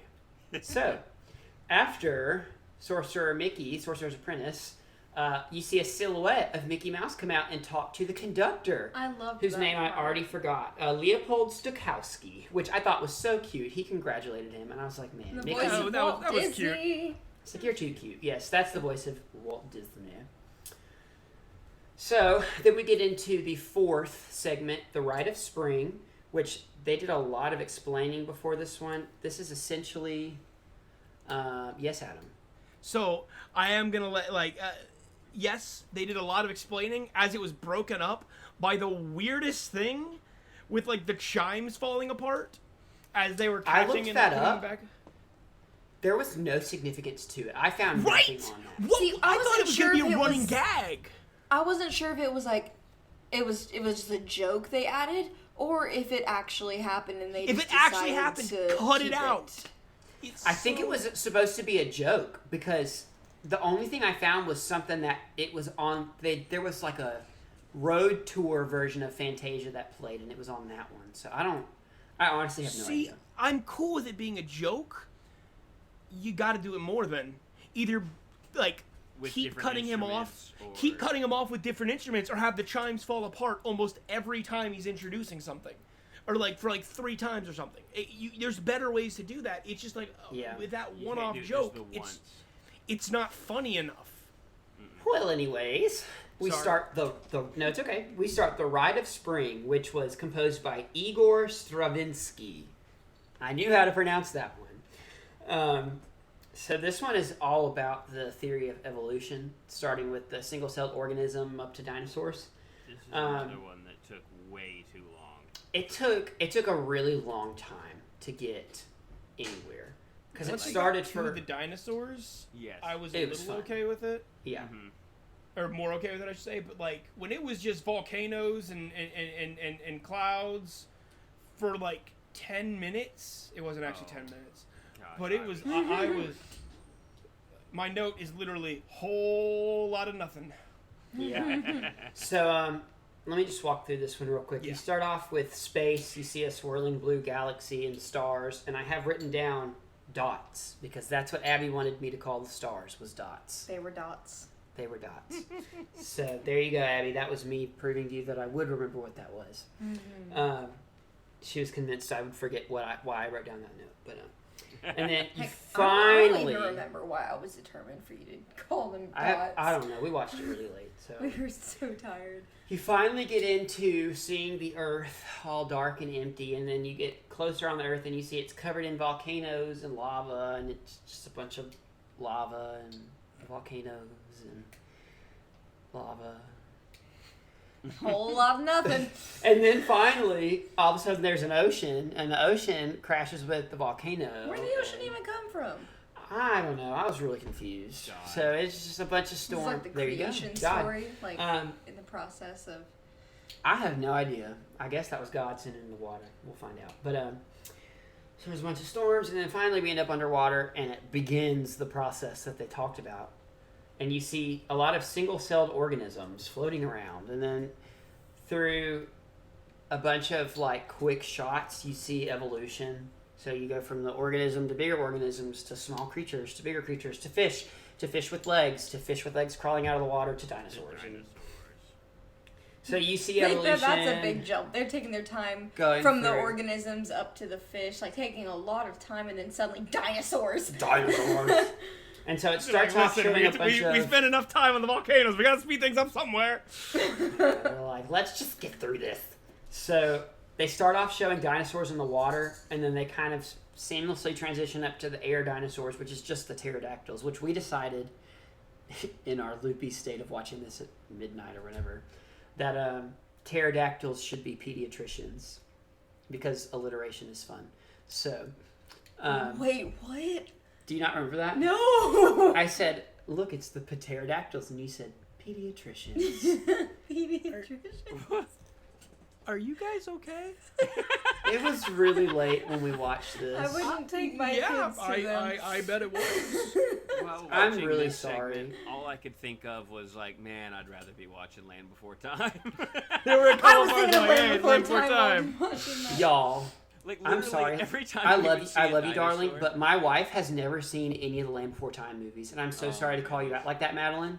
But oh my gosh, I feel betrayed. the whole time we were watching it, we would be, anytime there was one of the dinosaurs in Land Before Time, like a Triceratops, Angela was like, Sarah, Ducky. We did the same Little thing. We did the same exact thing. same thing. We did the same thing. It started with Abby going, Ducky! It was Ducky.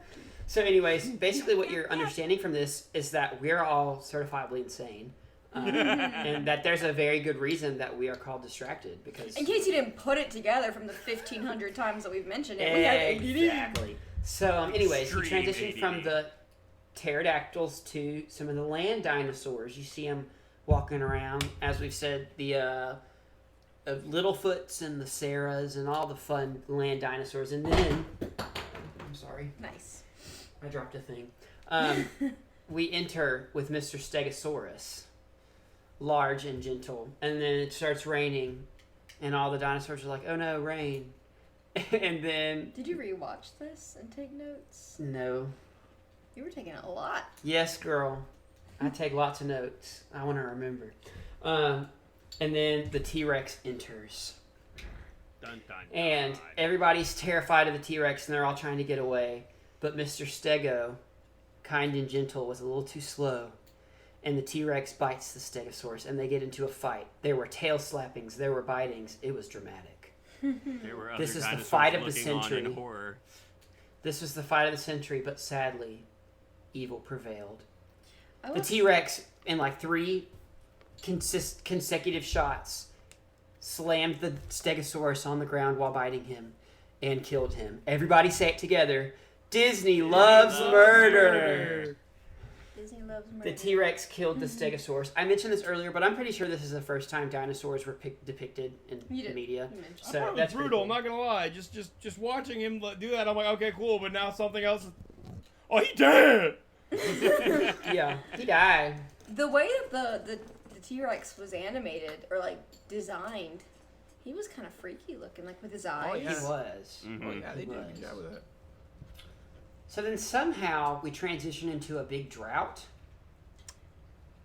Is that like people like theorize that's one This way was they their can- theory. One That of was the like, this theories is the way theory back that's when. not the meteor theory. Because that's like the most common one. So there's a big Oh. drought, and the Earth turned into essentially a dust bowl. All the dinosaurs are traversing the world that is a desert looking for water. And a bunch of them are in mud trying to cool off, and then there's some people that thought they were in mud. Dinosaurs, that thought they found mud, but it was a tar pit, which is references to like the La Brea tar pits that have dinosaur fossils in them. And basically, This part was kind of They all kinda died. intense. and then you just I'll see be a bunch of honest. dinosaur skeletons all over the desert. It's like, bro, that's sad. I got Then- really sad at this point. I'll be And honest. then there were earthquakes, and Pangea split apart into the continents that we know now. Did it show Pangea splitting apart? It showed the earthquakes and it like coming apart. Yeah. Okay, I was gonna say if it showed that like the globe with the continents splitting, I must have been writing notes because I didn't see that. It didn't show like the globe with the continents splitting, but it showed earthquakes and like water Yeah. coming up between them. Like Which big- first it showed a solar eclipse. it did.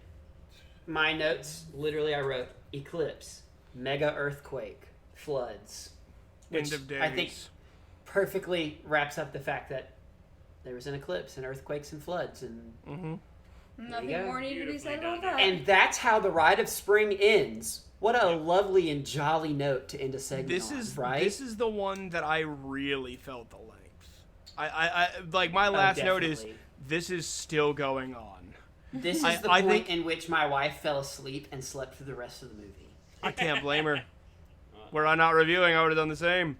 But like, if it had ended where the T-Rex killed the Stego, I'd be like, yeah, that makes sense.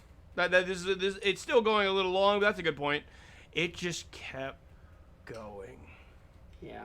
Not only is that where they ended the segment, but this is where they went into an intermission, which I believe that when in theatrical releases, because this was a 2-hour movie, they did have an actual intermission. And They in had the actual theatrical movie, intermission on this. It was they actually had 15 minutes of nothing. not on mine. There was 15 minutes where it went to like a title card, Fantasia, and then coming back. Like it was a significant for me. amount of time. Ours was For not me, 15 it was a minutes. solid like 10 seconds of the actual way- title card. Speaking of the title card, this is the first, I believe, the first film like ever to not have traditional credits. Yeah. I believe that. On mine, it was enough for me to be able to fast forward through and then like still have like there was at least a couple minutes of the orchestra coming back and everything, which I still count Yeah. as part of the intermission. Same. Oh, So definitely. And then they overall, started the intermission tuning. was about 5 minutes for me. Okay. All right. because I was sitting there like, if this is actually gonna be 15 minutes, I'm gonna go to the bathroom, but I paused it just in case and went. And honestly, they should have taken this out. In the actual thing, cute, like it. 2-hour movie makes sense. Now that it is on a home video, you don't need that. You can pause it whenever you want. I think it's just there to keep and restore the originality of the film, but I still think it's a mistake. the intermission, we don't really need to talk about it because it's the same as the intro, and we've already given our gripes about it. So we're just gonna move on. They warmed up. There was some fun jazz music with a play. I liked the fun jazz. It was supposed to be like impromptu, but it wasn't. Yeah. And then Deems Taylor comes on and introduces a character called the Soundtrack, which is this thin white line that was basically like audio waves in animation, which I thought was kind of fun. I don't think it was necessary to the movie, but I thought it was cute, and we're just going to leave it at that because we still have 4 more segments to get through. Unnecessary, but fun. It was. It was. We can start just summing up these segments in a few words or less. Yeah. Oh no, we have 3 more segments to do. I think the soundtrack was considered a segment because I read somewhere that there was 8. But there's only 7. So anyways, we get into the Pastoral Symphony, which was. I thought that was the cat. I'm sorry. It was composed by Ludwig von Beethoven. Who's that? Huh? The dog. I knew it. The Saint Bernard. So, this has got your Greek mythology. So we get in, you see Mount Olympus at sunrise, and you see some little baby unicorns flying around, jumping around. Go ahead, Adam. My first note in all caps. Why are they mixing Greek and Roman? Yes! They're like, we got Bacchus, we got Vulcan. I'm like, oh, cool. And We got Zeus. Fawns and Zeus. We got who? Apollo's pulling the chariot. Who? Well, Apollo's Adam's the very same passionate boat, about but- Greek and Roman I forgot about mythology. So, It's Bacchus, I get. Dionysus is hard to say. Yes. Bacchus, cool, whatever. Zeus, yeah, you would use Zeus. Vulcan is also better because Hephaestus is kind of... Hephaestus is still more known, and not as easy, and not as hard to say as Dionysus. Yeah. At least I they think called that's- Artemis. Anyways, Adam's passionate about mythology. We're gonna move on. It bugged me too, man. Oh, it bugged me too. We're all 3 of us brothers grew up and were very much into the Percy Jackson books and all the Rick Riordan I novels found that he Greek wrote. So. and Roman mythology interesting my whole life as it was same. anyway. Oh, So, definitely. like, But those just still- kind of cemented it. So, anyways, you see the Pegasus and Bro, the male Pegasus looks dope. He It does. I thought it was really cool. oh wait, My I notes skipped, are- I skipped my the, note- the unicorns start dancing around because the fawns The are My playing Little music on the Pony panpipes. lookings. They're cute. They look like My Little Ponies. It's so When weird. I saw the little unicorns, I thought about Olaf and his nose. It's a little baby unicorn. Anyways, so you see the fawns playing music on their panpipes and they're dancing around with the unicorns. And then the Pegasus family comes in. He looks cool. Bro, Real like, quick. like Sorry, just real quick. The fawns, their faces look like Peter Pan. They do. a little bit, yeah. It looks like they had like there are several things in this movie. Sorry, I hit the table. But like there are several instances in this film where I saw like possible inspiration for character designs and different things in some future Disney movies. This is one of them. The elephants blowing bubbles. I saw as inspiration for Dumbo in the next segment. Some of the stuff in the Chernobog segment looked like it could have been inspiration for some stuff in like the Black Cauldron. Yeah. So it was just several things like that. But I saw that Some of the fairies for Tinkerbell. Yeah, Oh, definitely, yeah, definitely, and definitely. just the fonts, their mischievous faces looked like kind of looked a little bit like Peter Pan when he's getting all mischievous. No, I can see that. So you have this whole segment of the Pegasus and their little Pegasus babies, and the Pegasus babies are like trying to learn how to fly, and it's pretty cute. It's like this cute whole little family stuff. of Pegasi, and it's fun. I like it. And then you transition after all that, which takes a couple minutes, to the Centaurettes, the female centaurs. And we can go ahead and just point out the fact that in what we watched on Disney Plus, they did take out that one significant scene that was very controversial. Yes, we're gonna talk about that in just a moment. I thought we were going to talk about how you saw full chest. Oh yeah. That too. The female centaurs apparently that was at first adjusted. are topless, and in the original Fantasia, I believe throughout the entirety of the segment, all the Centaurettes that you see are topless. But I believe they went back and did a lot of those flower tops that you see for covering the stuff. more close-up ones. in I a think later that's smart. version. That was it's one of those. keep This it is to be PG. uncomfortable. Yeah, Because so- even without the nipples, it's still uncomfortable. Yeah. We're keeping it PG. So in the Exactly. in the beginning, in the distance, you see some Centaurettes that are bathing in like a river, playing around a river, and then you see a bunch of little baby cupids that are, styling the Centaurette's hair and putting You flowers see on them. so much baby butt in this Yes, segment.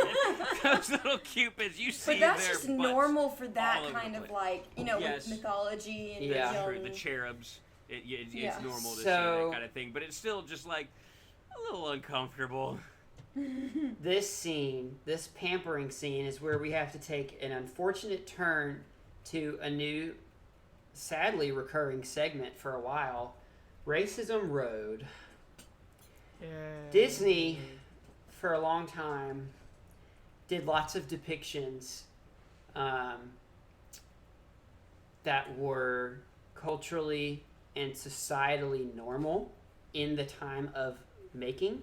Which that was very sad. Did that not that was age well at normal. all, and they're sad representations of ethnicities and races that did not age well at all, and are a sad representation and product of the time. Mhm. And because this came out in the 1940s, And I do like that they try to that they do put the warnings at the beginning saying this was Yes. wrong. And on- this should on not Disney have Plus been, and home you know. releases and stuff, there have been a lot of warnings at the beginning of movies saying like, we're aware that this is a product of the time. We do not still hold these same beliefs. Right. We're not proud of this, See, and- and I have a weird opinion that they should have left it in. It's really I'm not gonna die on this hill. I'm gonna make it 100% real. I respect them more for the putting it in. Hey, this was a product of the time. That does not make it okay. This is what we did, and instead of hide it, we are going to own up to it. This is what we did. This is a mistake. We You're have kind of moved saying on from like this. they're trying to kind of take Yeah. it away, So saying, it "Oh, we never almost- did that," Exactly. For all of it you that almost are feels wondering, like that. in the pampering scene with the Centaurettes, there are two scenes that have younger Centaurettes that are inappropriate depictions of black women that Essentially, are blackface. that are doing the nails of and the hooves of the other Oh. Centaurettes. And They're they younger. are They have essentially they're the servants. Every They're- time you they're see essentially it, the it's servants probably to the the older. owners. Probably been taken out. It was taken out only a decade or so after the first Fantasia release. And you can tell that it was okay. a terrible representation So of it the names because, of these two Centaurettes were Sunflower and Otika. and you could tell that it was a terrible representation of it because, it was obvious that they were serving the others, and it's just instead of being themselves, They had- and being one of them, They had wild hair and really big red lips, and it was just a really inappropriate representation of black women. And I'm really glad that Disney realized as quickly as they could have that how inappropriate that was, because that was a normal thing to depict other ethnicities and races for jokes back in the 40s and 50s. But once Yeah. late 50s, early 60s, when desegregation was a really big thing, and people started to become hyper aware of how important different cultures and ethnicities are, that was when a lot of those stereotypes kind of faded. Because we're going to see stereotypes like this for a while, up through Peter Pan, the Aristocats, up until the early 70s, really, is when we start seeing less and less of that. So sadly, this is going to be a reoccurring segment. But it's still very important to point that out But because it's- it's part yeah. of Disney's history, even if it's a wrong part of the history. Because it is a Even product of the wrong. time. It's a product of the time, but also it is something that you have. If you do not hold them accountable for, it's one of those. Oh well, they can get away. No, we can't They excuse have- it. We shouldn't can't excuse excuse it, you know. Yeah. but so it happened. It was of the time. It is not okay. It is not. We're not going to just brush past it. This is something that happened. This is something they did. They have taken the necessary steps to better themselves for it, but. yeah. But that's how They- it was. they That's, did that's remove part of the movie, this. you know. They did remove Sunflower and Otika because I think this was the most dicey of any representation they've done. They kept in stuff like the crows in Dumbo or the Native Americans in Peter Pan. There was that Yeah. one Mickey Mouse short There where he dressed himself up. Yeah, as- but that has been scrapped from everything. Yeah. There was a really dicey Mickey Mouse short around the same time, but this representation was bad enough that I think they're justified in removing it. I I understand stand where I stand. I mean, I think it would have been okay now that they have the warnings on it, but for a long time they couldn't put the warnings like that specifically on with the home warnings. video releases. Yeah. But when they didn't have the warnings, So when and they all didn't have the could do warnings, was take it had out. to be taken out. But they did Agreed. keep I'll agree two- with that. I agree with that. I did notice for Bacchus, he did have his like 2 attendants. There was And like they did a seem very to have quick like some second or a two slight that bit had more, darker like, skin African tones leaning. that were like his female attendants, but it was so quick you didn't, and it wasn't. I didn't even notice it. Yeah. I didn't notice it either. Abby pointed it out. Yeah. It wasn't controversial either. They And weren't. they were dressed like, or the way they were styled was similar to everyone else And around he was them. also completely surrounded by tons of female centaurs, so it's like that wasn't as controversial. It was the Yeah. sunflower issue that Yeah, that right. really made the racism thing. And Andrew, you brought up earlier the mushrooms. I would have never thought about that. That could also be a part of that, but the sunflower and Otika See, I didn't issue know was the about main reason. Sunflower and Otika. I've Yes. never heard about that before at all. I've never, Yes, that was- I've never watched Fantasia that was one of the when things- they still had it in there. I've seen clips of it. That from was one when of the things people Disney talked tried about to it. brush under the rug for a long time because they Yeah. were not proud of that. So, luckily we can turn off of Racism Road now. And Yay! continue. So you see It's always a lot so of bumpy centaurs. here. You see a lot of centaurs prancing around, and then all the centaurs and centaurettes start prancing, and they all partner up, and of course they all match in colors, which my artist heart is Just so about, happy with. yeah. I like that. That's fun. Also, And then all you the see- centaurs have the same face. They do. Yeah. You All the see a centaurs have the centaur- exact same face, and it freaked me out. You see a centaur Also- all alone, pouting. And then you get to a female centaur who's alone pouting, and it's like, of course, there's one that both feel alone. And this is our pouty princess moment for this episode. Real quick though, And Prince. can we talk And about Prince. how both of these centaurs are all pouty and sad because they're alone, and they are maybe 50 yards away from each other at most? And that's why she's the pouty All they do princess, is because look she's over. pouting instead of turning her head. You have to okay, realize, I was glasses- sitting here- I was literally watched this earlier before this recording tonight, and I look over at Angela, and I'm like, instead of moping, if they just looked around, they would see each other. All they have to do is get up Right. off their butt They were and sad go 'cause out. they weren't and brought look. to You have to them. understand, Andrew. like, these- glasses weren't invented yet. They couldn't see each other. They were looking and be like, "Are there any others in my immediate 5-foot These vicinity?" poor cupids had to do all the work. Speaking of cupids, the two are brought together because of the cupids, and then curtains close, and one cupid goes and peeks through the curtains, and his butt turns into a heart. Okay, first And then we off, transition- creepy. Right. Peeping Tom over Disney here. loves crime. Disney loves crime. So, and then we transition into, I just literally wrote it down as wine party with Bacchus and his donkey. Because Okay, it's literally just okay. a drunken You can't party. tell me that is not one of the donkeys from Pinocchio. You cannot tell me it looks like them. It doesn't look like them. I was like, it's one of them. He's This a is gonna be a unidonkey, running by the joke way, now. because he has a Anytime we horn. see a donkey, it's like, this is one of the kids from From Pinocchio. Pinocchio! He- You've seen Encanto, right? Oh my gosh. I will never watch that movie the same. Oh my gosh, no. But anyways, you see Bacchus come in surrounded by women. He's trying to I flirt mean, with all they of them, were but he's dancing with Luisa. he's too drunk. Bacchus is too drunk to flirt well. He's got his unidonkey, his donkey with a unicorn horn. That the donkey gets Encanto. drunk. And there's just this whole party. Yes, Adam. Can I say something stupid? Always. We've already said a lot stupid, so go for it. Bacchus looks like Captain Underpants. Oh my gosh, he does. I didn't get that. That's one of my notes. Is Bacchus looks like Captain Underpants. That's a blast from the That's past. amazing. Dude. I love that. That is all. Continue.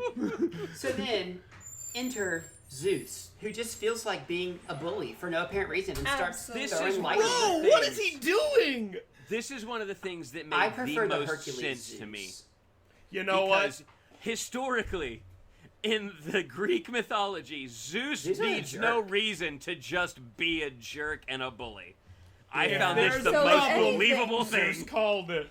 If anything, the Hercules depiction of Zeus was very, very tame. Was way Yes. too tame. Compared Yeah. to Yeah. what he Exactly. actually was.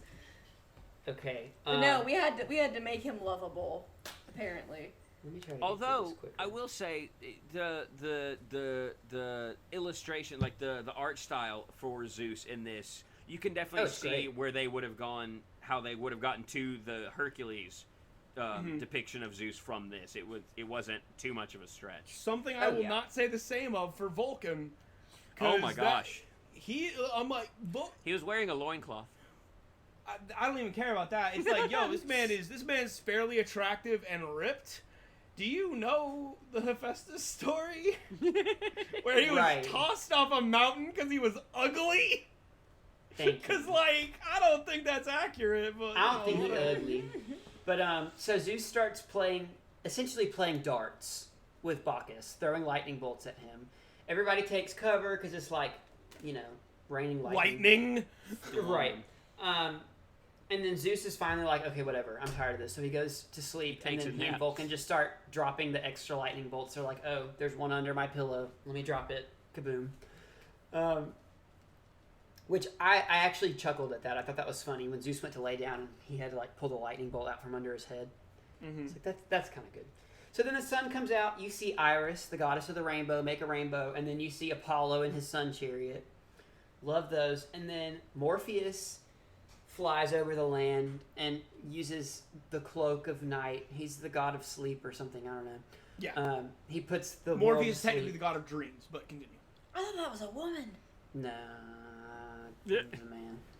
And then Artemis comes in and uses the crescent moon as a bow to shoot arrows of stars and fill the night sky. I must have And been writing then- notes of this part. I do not remember any of this. And Also, then Bacchus drinks some Skittle juice because he was tasting the rainbow. he does. He drinks the rainbow. I was like, taste the rainbow. Yeah. Yes. And then you end Pastoral Symphony. It closes on the wonderful note of Artemis filling the sky with stars. So I do like the visual gags. That's fun. of those. it's a fun little reference to all the Greek and Roman stuff. Okay, so then we transition into the next segment, the next to last one, which is Dance of the Hours. This was composed by Amilcare Ponchielli. I'm so sorry. Amilcare Ponchielli. I'm so sorry. We're just gonna keep going. Italian, maybe? It sounds It's Italian definitely when I say it, but so the Dance of the Hours is split into the different times of the day. So you have morning, day, evening, and night. Whenever he was introducing it, he mentioned how like the clothing that they wore really represented the like time of day with the colors. I didn't notice that at all. I didn't even realize that he said that. I'm I pretty guess sure I was he right. said- though. he- He said that the only time I really kind of noticed it is when the crocodiles or alligators first came in and they were like covered Yeah. by their capes and it's just black for a second. And then they're like, ha ha! And then their capes are red now and they're alligators up there. And that's pretty much it. Yeah. So there's not a whole lot to say about this one other than it's just fun to watch. Yeah. Also, It's fun. It's like For being as in a ballet iconic- but with animals. Yeah, for iconic as it is, very like Sorry about the Sorry. cats. Those cats. as iconic as it is, it's way less memorable than I thought. yeah. Yeah. Other than just like the design of the characters themselves. Yeah, I was about to say character design I think is top notch, but I will past that say- I'm like I'm no.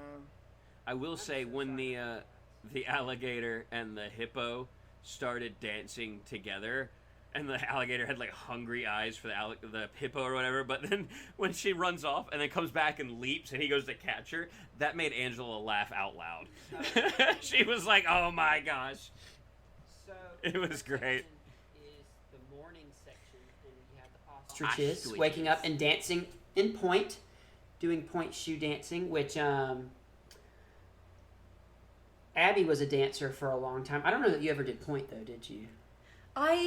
Okay, so actually we were doing a point class, and so I trained in point some, but the class didn't last very long because I don't know, for some reason it got scrapped. So I have done point before, yes, not really professionally in any way. I think Abby should try to do all the it is so physically painful. impossible stuff that ostriches do so in the dance. painful.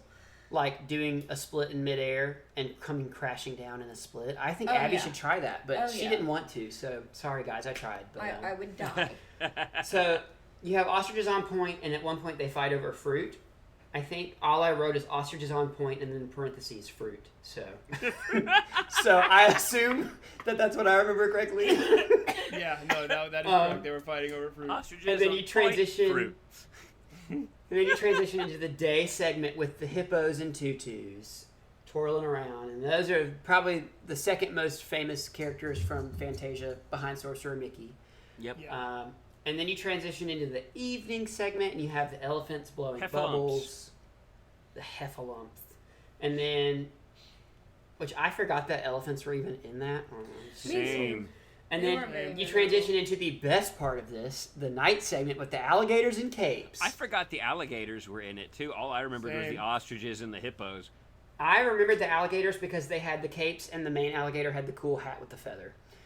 And Which I just remember they seeing kind of that, look that like the character alligator picture from somewhere. Robin Hood, with A the little red bit, they capes do. and everything. The captain of the guard or And whatever. there's, as Andrew mentioned a second ago, there's a dirty dancing scene here where the alligator lifts up the hippo, dirty dancing style, and is visibly struggling to hold the hippo up, which I think is great. So that was a fun touch. Yeah, were that made today, I'd be like, that's such an old joke. But like, I'm like, I think you did this first, so I'm gonna give that a pass. Yeah. Yes, I was That's gonna say, funny. this was technically before Dirty Dancing, so Dirty Dancing did a Fantasia. Also, I was that, debating if I was gonna bring that up.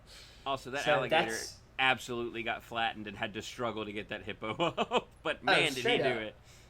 And then the alligators go and grab all the other animals from previous scenes, and there's this whole big caboodle scene with everybody together. So One little repetitive joke that I really thought was hilarious, when the hippo was sleeping, she kept pulling her skirt down to cover up, and yet it did absolutely nothing. It was a translucent itty bitty skirt. and I thought that was just funny. I mean, I'd be doing that when I'm sleeping though. Like I'll pull the covers tighter over me to sleep, but my back is still like completely exposed to a fan or something, and I'm like, why am I cold? So I can- I don't really sick. understand.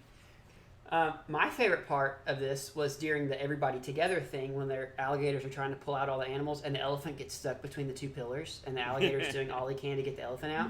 I appreciated that visual gag. But then that's kind of it. That ends the Dance of the Hours. It's a fun little one. It It's zooms one of the out and shorter doors ones, just too. crash down. Yeah, that one's somewhat shorter, but it's not super short. Yeah, And then it's like I That feel like one- it could have been shorter, but also it's like inoffensive. That one was Yeah. a more acceptable length than some of the other ones have been, though. Agreed. and then we get into the final segment, Night on Bald Mountain / Ave Maria. Ave So Maria. Night on Bald Mountain was composed by Modest Mussorgsky. And Ave Maria is super, super famous, and it was composed by Franz Schubert, which I actually... I hate that I've started to hate Ave Maria just because of how much I heard it, especially after watching the Batman. Oh my gosh! Whenever he was yeah. talking about the different things, like, and then Ave Maria, I'm like, no. Like, because any scene that the Riddler was in, almost in the Batman, it played Ave Maria. It was very, very often in that Well, movie. that's because it was famous, but Is this that was the first. one? Is that the one with Exactly. It's like I'm not holding it against the movie. It's just like. Are y'all talking about the most recent Batman Yes, movie yes, with Robert Pattinson? Pattinson. Robert Pattinson. I still Okay. haven't seen it. Oh, it's good. It's really good. Apparently, there's lots of Which Ave Maria in it. I like that they were so watch it. bold to take two different compositions as different can be Oh my in gosh. tone and style, everything, and they made them work so effortlessly. Oh yeah, they really I'm did. really impressed by that. So you start off Night on Bald Mountain, where you see this giant mountain, aka Bald Mountain, and the top of the mountain turns into Chernabog, the beast, who, fun fact, was initially, they were literally just designing Satan. And then they decided that was too dark for Disney, so they kept the design, but renamed him to Chernabog, who has now become known as the most evil Disney villain in creation. Which is canon in the Kingdom Keepers books. Yes, I love the Kingdom Keepers books. You should go read them. Isn't if he you've like never the read most them. They're so powerful good. as well? Yeah, it makes sense bro. if he's basically Satan. That was Yeah, the first he's time the that I devil. had heard the name Chernabog, and I was like, who are they talking about? And then one of them mentioned Fantasia, and I was like, oh, Mountain Devil dude! So he's the ripped bat. He's a large It's like, oh, the bat Wilfred face Jackson dude. Okay. with pecs. So Chernabog is like reaching out. His hands turn into shadows and go across the land, and he's reaching out for like demons and like souls and stuff. And then all these like dead spirits start floating to the mountain. Was and this swirl basically around Halloween? him. Yes, this is taking place on Halloween night, by the way. All Hallows Eve, the Hallows Eve. feast, Yeah. whatever was happening. So all these like yes, Deems Taylor said it in the introduction. Yeah, he of the did. segment. He said the equivalent of Halloween. Because Ave Maria is happening the morning after. Mhm. After all the spirits are gone. So you see all these demons and dead spirits swirling around him, and he's being, you know, the literal devil, and throwing demons into the fire, and you see harpies that are also topless, like the centaurettes, flying around. Except and... with the harpies, you actually... Nah, don't say it. It's fine. It's fine. Yeah, you actually PG. see that. It's fine. It's PG. If you're a parent, don't let your kids watch the Night on Bald Mountain segment. It's really dark anyways. For so- multiple reasons. There's lots of reasons not to let them watch it until they're older. It's very dark. Dark Disney. It's fine. That was like the main note that I had for Yeah. this, by the way. I was like, It's like they did not those are hold actually back. there. Wow. Yeah. So anyways, he's like throwing demons and like monsters into the fire, and I'm assuming that's just hell that he's throwing them in, because it's just this pit of fire. Yeah. So like, I would I'm have to talking assume. dark. Like Disney's not afraid to get dark. Also, there's like a Hunchback of Notre Dame like hellfire moment. It I was, seems I like, do when with it's those Uh-huh. fiery dancing. I almost went. figures that he was holding. Hellfire, hellfire. Yes. So yeah, really, really dark stuff. Chernabog is really cool. The animation on him is really cool. He was animated by a man named Vladimir Title. But he I went was by the about name to say Bill. Putin too, Adam. I have zero impulse control. I'm so sorry. This is a family-friendly podcast. You're right. I'm sorry. Vladimir Title. He goes by the name Bill. Okay. It it says Title or Vladimir Tittle? Bill in quotations. Title. I do often get Bill from Vladimir. Oh, me too. So I think he was wonderful. He did a great job animating Chernabog. Good job, Vlad. Bill. Anyway, so after all the darkness of Chernabog, you hear church bells ringing, and that sends the spirits away, and Chernabog recoils from the church bells. And this makes me think of, just because me and Abby and Madeline watched Hocus Pocus last night, and Both Hocus of Pocus them. 2 that just came They're out. so If you can't good. tell, me and Abby and Madeline do lots of movie nights together. And there's a little girl dressed as an angel who goes to the Sanderson sisters and says, "Bless you," and they go, "Ah!" And so You just seeing scream. Chernabog recoil into the mountain made me think of the Sanderson sisters screaming at Hocus the Pocus. term Both "bless you." Hocus Pocus What is movies this are just great. righteousness I feel? Yes. So the church bells send the spirits away, and then there's a very long segment of Ave Maria where you see a line of lights, which I'm assuming are people making their way. The notes I read said they're making their way to the ruins of a cathedral. But it's So- just kind of this way to somberly end the movie. And yes, Andrew.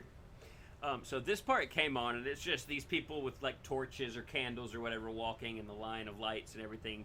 But we get to this, and Angela goes, "Oh look, the elves are departing from Middle Earth to the Grey Havens," and I was like, my God. "Yes!" See, all I could think of was that if they're going to church, I'm just reminded of, grandparents be like, when I went to school, I went over the...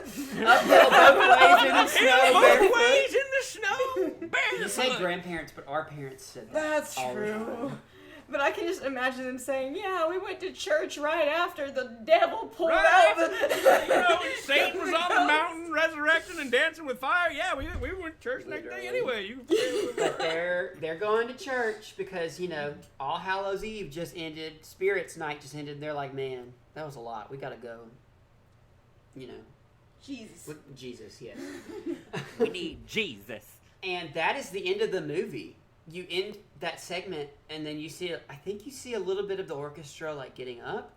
But I don't even know if they show that. Nope. It just kind of ends. No, it I was just about to say, I ends think on it's the just sunrise in Ave Maria, and then it just Morning went came. Halloween is over. No more fear. Even though now Halloween's, pretty dope. But so that, my quartet of chaos, is Fantasia. 1940s Fantasia. That was an experience. So let's Yeah. let's start breaking it down a little bit. Before we get into our final thoughts, I was gonna ask y'all what your favorite segment is, but we're unanimous. So do we want to do favorite? Sorcerer's Do we want to do Apprentice. favorite segment outside of that, or do we want to just leave it? Sure, Leave yeah, It let's at Yeah, we can disqualify What's- Sorcerer and Mickey. What's your because- second favorite segment? Obviously, Sorcerer's Apprentice being top. So let's start with Andrew.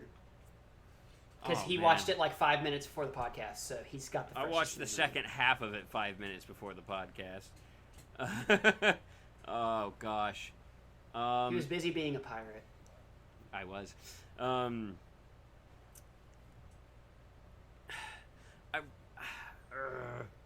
don't know. This is hard because I love the dinosaurs part because I love dinosaurs, but only when there's the dinosaurs. I don't like the entire segment, so I don't want to count that. So I think I'd have to go with the pastoral one with all the Greek Symphony, yeah. pastoral symphony. I think that one would have to be my second favorite, even though it goes a bit too long. In my opinion, it's I think still the most fun with some visual gags and stuff, and I love Greek and Roman mythology, so Yeah. I think it has Adam? to be that one. Same. It's specifically the centaur part because I think that's where it's still fresh and fun when the cupids are playing matchmaking and it's just everybody kind of having a good time. I feel like when Bacchus comes in, he kind of ruins the energy. But that's just Bacchus as a character in general. Yeah, so. like fair, but it's also like that is where I'm like that is the part outside of Sorcerer's Apprentice where I was watching this and I'm like this is really good. I really enjoy this. This is fun. Yeah. I'll save that for later. Abby? I'm honestly sitting here just trying to remember what all sequences there were. You mean to repeat them? Yeah. Toccata and Fugue, Nutcracker Suite, not Sorcerer's Apprentice because we already talked about that. Rite of Spring, Soundtrack, Pastoral Symphony, Dance of the Hours, Night on Bald Mountain / Ave Maria. Yeah, I'll have to say the like the centaurs and that kind of stuff because it was fun and I loved the Pegasus and just watching them play and then and I liked the end with all the Greek mythology or I guess combined Greek and Roman, yeah. mythology stuff like when nighttime was coming and just all that. I thought it was cool. Yeah. I know what yours is. Actually, I'm gonna say Pastoral Symphony as well, but I want to give Chernobog was a big shout out to 3.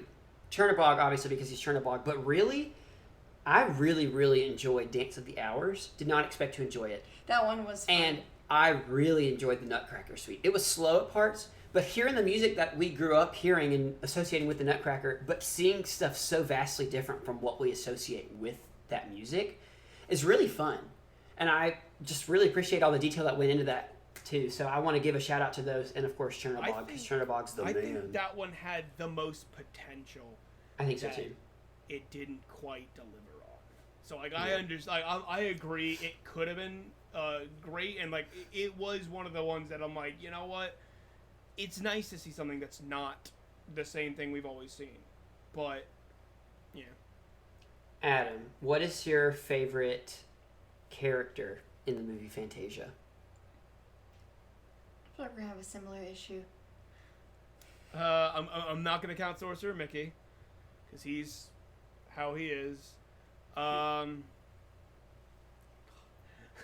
was about to be like T-Rex because he murdered somebody, but like Sorcerer Mickey did that too. Disney loves murder.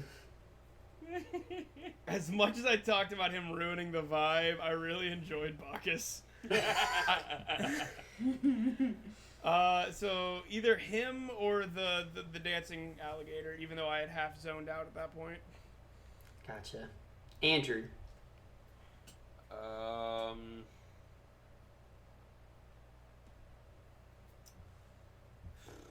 Can I count Yensid? Yes, because that's mine as well. All right, Yensid, because he comes in and just parts the water and He's stops just such a everything. mood. He is. He's just smacks is such a mood. Mickey with Doesn't even say a word, and he's such a mood. Abby. I'm gonna be basic and stand by it and say Sorcerer Mickey. Yes, Queen. We stand a basic white girl. Can I Okay. change my answer then? I thought we were all doing the same thing, and I. No, it's fine. Now we're going to talk about our least favorite segment, which I think I can say for everybody is probably Toccata and Fugue, but we're going to go through it anyways. Yeah. Andrew. Toccata and a few. Adam. The beginning of the dinosaur one. Oh, hot Yeah, take. good point. Toccata and Feud, it knew what it was. That wasn't for me, but at the very least, it was like, no, this is abstract. We are the beginning of Toccata and Feud, where it was just the musicians for 3.5 minutes. Not a fan of that. But the rest of it, I'm like, I see what you're going for. It's not for me, but I see what you're going for. I got tired of watching volcanoes for 20 minutes. I would Yeah. like to change my answer. I agree with you, Adam. Abby. Honestly, I can't just pick one segment, like, cause I can't just say one Okay, well, what's your segment least is favorite part worse. in general? Either the part where it, like he said, with all the volcanoes and that kind of stuff, or just the part where it's just fish staring. I was about to say the fish. The the seductive fish eyes were up fish. there for me. The fish eyes were up there. Shy. Those gave me the willies, man. Like the heebie-jeebies. The heebie-jeebies. The my least favorite segment was actually the entirety of Rite of Spring. I appreciate what it did for dinosaurs, and I appreciate that it was a trendsetter. And there were a lot of moments that I enjoyed. Seeing the dinosaurs interact in Rome and get food and stuff I enjoyed it, but I didn't like the atmosphere of it. I didn't like the way it started. I didn't like the way it ended. It was way depressing. too long. I love Fantasia, but I don't think Rite of Spring was their best work. I think there's a lot of good moments in it, but it was not where the rest of the Absolutely segments killed were. the entire pace of the rest of the movie. Because after Yeah. that came one of the better ones that tried to save it. I think the last three are outside of Sorcerer Mickey are the best. Yeah. The last two I barely watched. I was so And tapped yet they're out by still that point. memorable. But at that point, I had tapped out because I'm like I'm done. I don't. Exactly. So I think and Rite of Spring is a lot of the issue for that. And I just don't understand the placement of it. Why would you put such a somber and difficult one right before the intermission? Like, why would you end half the movie on that? Just doesn't make sense. I think the mythology one should have been right before the intermission. Yeah, I think so, too. Absolutely. I Would have think been so, a too. great pace setter. And the way that it ended, With everyone with like Artemis being sleepy. filling the and- sky with stars and stuff, that would have been perfect. Exactly. Absolutely. But we don't want to get too much into what movie we would make, because I mean, I this will. was made 80 years ago, so you know. Long time. Okay, so let's go ahead and give our final thoughts and opinions on the movie. And after you give your final thoughts, you can go ahead and give your ranking from 1 to 10. Let's start with Abby. Final thoughts. It was a wonderful work of art and a very cool concept that I think was very definitely outside of Disney's comfort zone at the time. So I respect them a lot for what they did. So art-wise, I give it like a 7 out of 10. Movie-wise, I give it like a 4 or 3. Okay, well, I need 4. like a 4. number. You're gonna give it a 4 total, completely. That's your final score. Total completely, I'll give it 5 because I'm that's like combined everything, not just as anyway. Yeah. No, Next. I get it. I get it. Andrew. I definitely applaud them for what they went for. I think at the time it was probably a very good experience.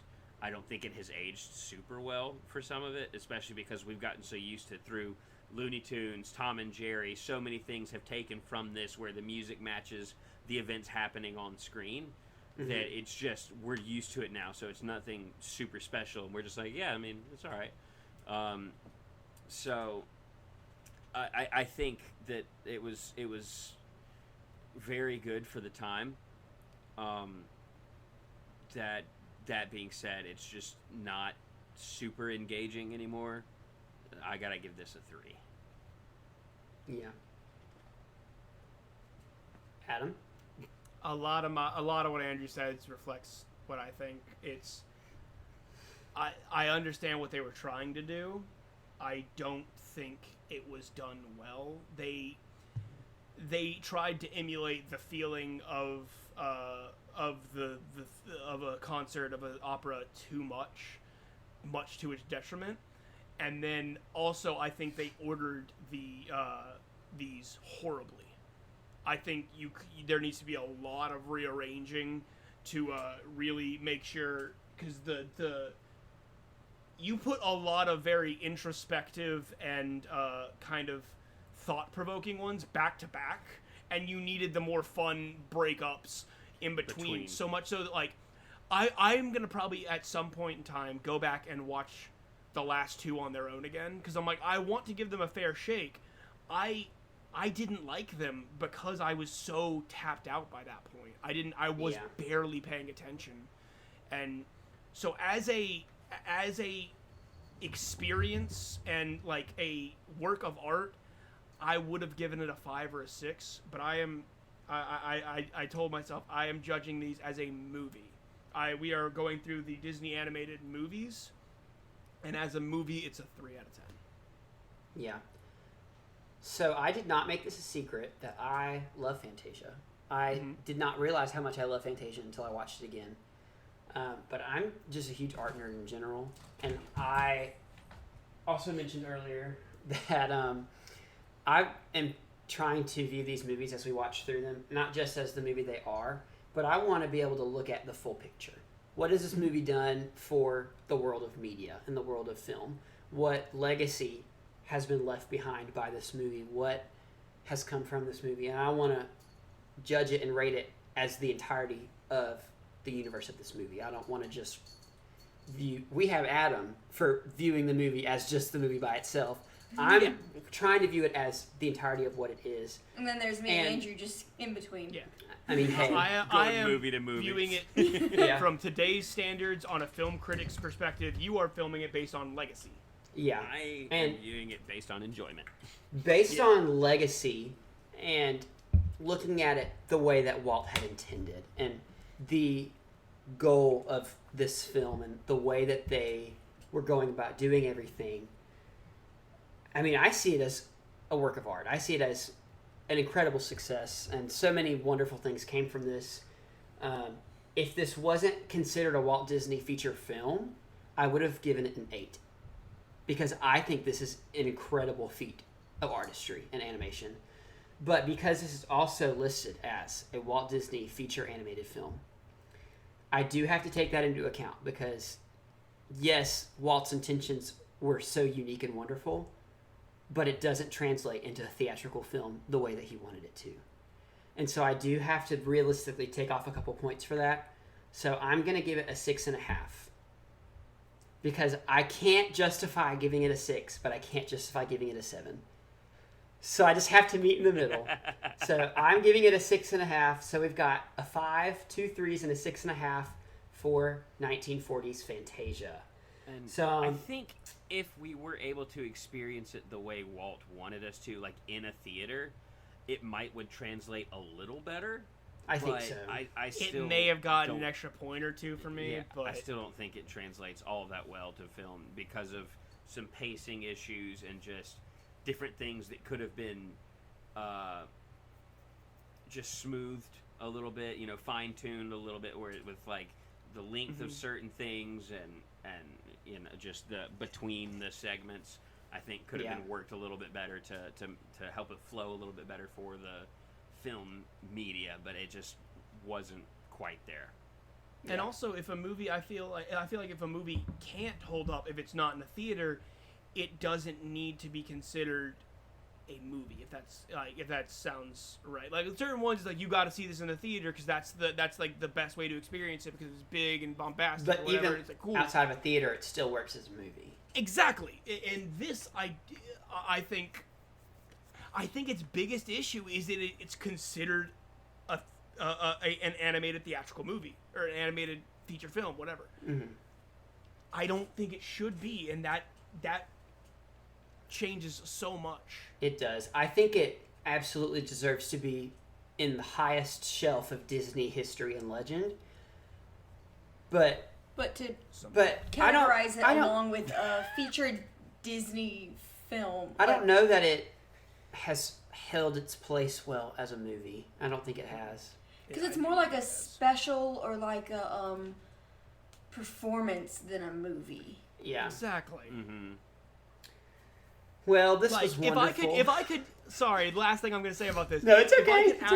If I could actually see this with a live, like a live orchestra, having this projected on there, I would lose my mind. This would be the coolest thing. It would be so Yes. different. It would be awesome. It'd be like the Symphony of the Goddess, the Zelda tour that was going around. Like, Don't have talk to me something about like that. this. Don't talk to me about that. I have to go back someday. It's I so still haven't cool. gone. I want to. It's so cool. But Some imagine friends of having mine these did that for animated Harry things Potter. up for something Yeah. like that. That would be incredible. Mm-hmm. So that is the end of Fantasia. Before we go, I do have a couple things that I want to run through. So we are available on Spotify and Apple Podcasts. If there's another place that you like to listen to your podcast that isn't Apple's podcast or Spotify, let me know and I will make it available because that's not difficult for me. I just Email us. don't know of very many places that people listen to other than those two. But definitely, if you're listening to us on Apple Podcasts, leave us a review, rate us. You should totally give us 5 stars because we're worth it. I think we're great. But if you leave us a review, we will read it on the podcast because we'd love to hear feedback. We would love to hear from y'all. Y'all are what's going to make this podcast the Unless podcast. it's me. I mean, if nobody listens to the podcast, we're just 4 siblings talking to each other about Disney, which I still enjoy. But we're here for you guys. And so we do have a review. And this time it's not a review left by my wife or Andrew's fiance. So we can share it because Those it's are not still biased. valid, though. Oh, they're still wonderful reviews, Madeline and Angela. We appreciate it. This is a review that actually comes from a very close friend of all 4 of ours. His name is Hunter. Hey, Hunter, we love you. If you will. We love you, Hunter. He is a friend of the podcast. Hunter, someday, if we can get schedules to work, will hopefully be guest starring on this podcast. Yes. Because we all Also- love him. He's wonderful. So Go ahead. I have something to add after this. his review is titled "Helps Me Get Through Work!" ! And he said, "Great show. Love hearing y'all discuss Disney." Thanks, Aw. Hunter. We love you, buddy. We're happy Also, to Hunter provide some texted work me and stuff. said I was right about Snow White, so that's all I have to say. You know what, Adam? You're right. Also, if you want to send us an email, we do have an email set up. If you have any questions you want us to read on the podcast or just want to say hey, anything, we'll gladly read your email on the podcast. Our email is distractedqoc, as in Quartet of Chaos, @gmail.com. All lowercase, no space. So send us an email, send us questions. We'd love to hear from you. Love to answer stuff. Once again, this is Distracted Quartet of Chaos. We are the Quartet of Chaos. Adam, Abby, and Andrew, thank you for joining me. I very much love getting to talk with y'all about Disney. Always for a pleasure. Absolutely. I'm your hopefully humble host, Aaron. I am glad y'all let me host. I love getting to be a nerd. Next time that you join us, we will be discussing Dumbo. So do Couldn't your remember if it was homework. Dumbo or one of the package, but I'm excited for No, Dumbo, baby. we've got Dumbo and one more, and then we enter the package film era. So we got Dumbo. Do your homework if you're watching along with us. We're excited to go down to Central Florida, is where Dumbo takes place. Wait, so really? Really? Yeah, we'll get into that. At the beginning of the movie, it shows a map, and it shows that it's in Central Florida. So we're going to go to That's Florida and well, watch what the do you know? circus. Exactly. We're going to go watch the circus in Florida. So do your homework. Thanks for joining us. We love being here for y'all to discuss Disney. Thanks for being a part of the Distracted fam. Yeah, try not to get too distracted. We probably will. We'll catch you guys next time. Farewell. Bye. Bye. The Distracted podcast is inspired by Disorder Every Disney Film, which is a part of the Real Fans for Real Movies network. However, we are not affiliated with this network. We simply liked the idea. Distracted Quartet of Chaos is not affiliated with the Walt Disney Company, and our opinions should not be associated as such.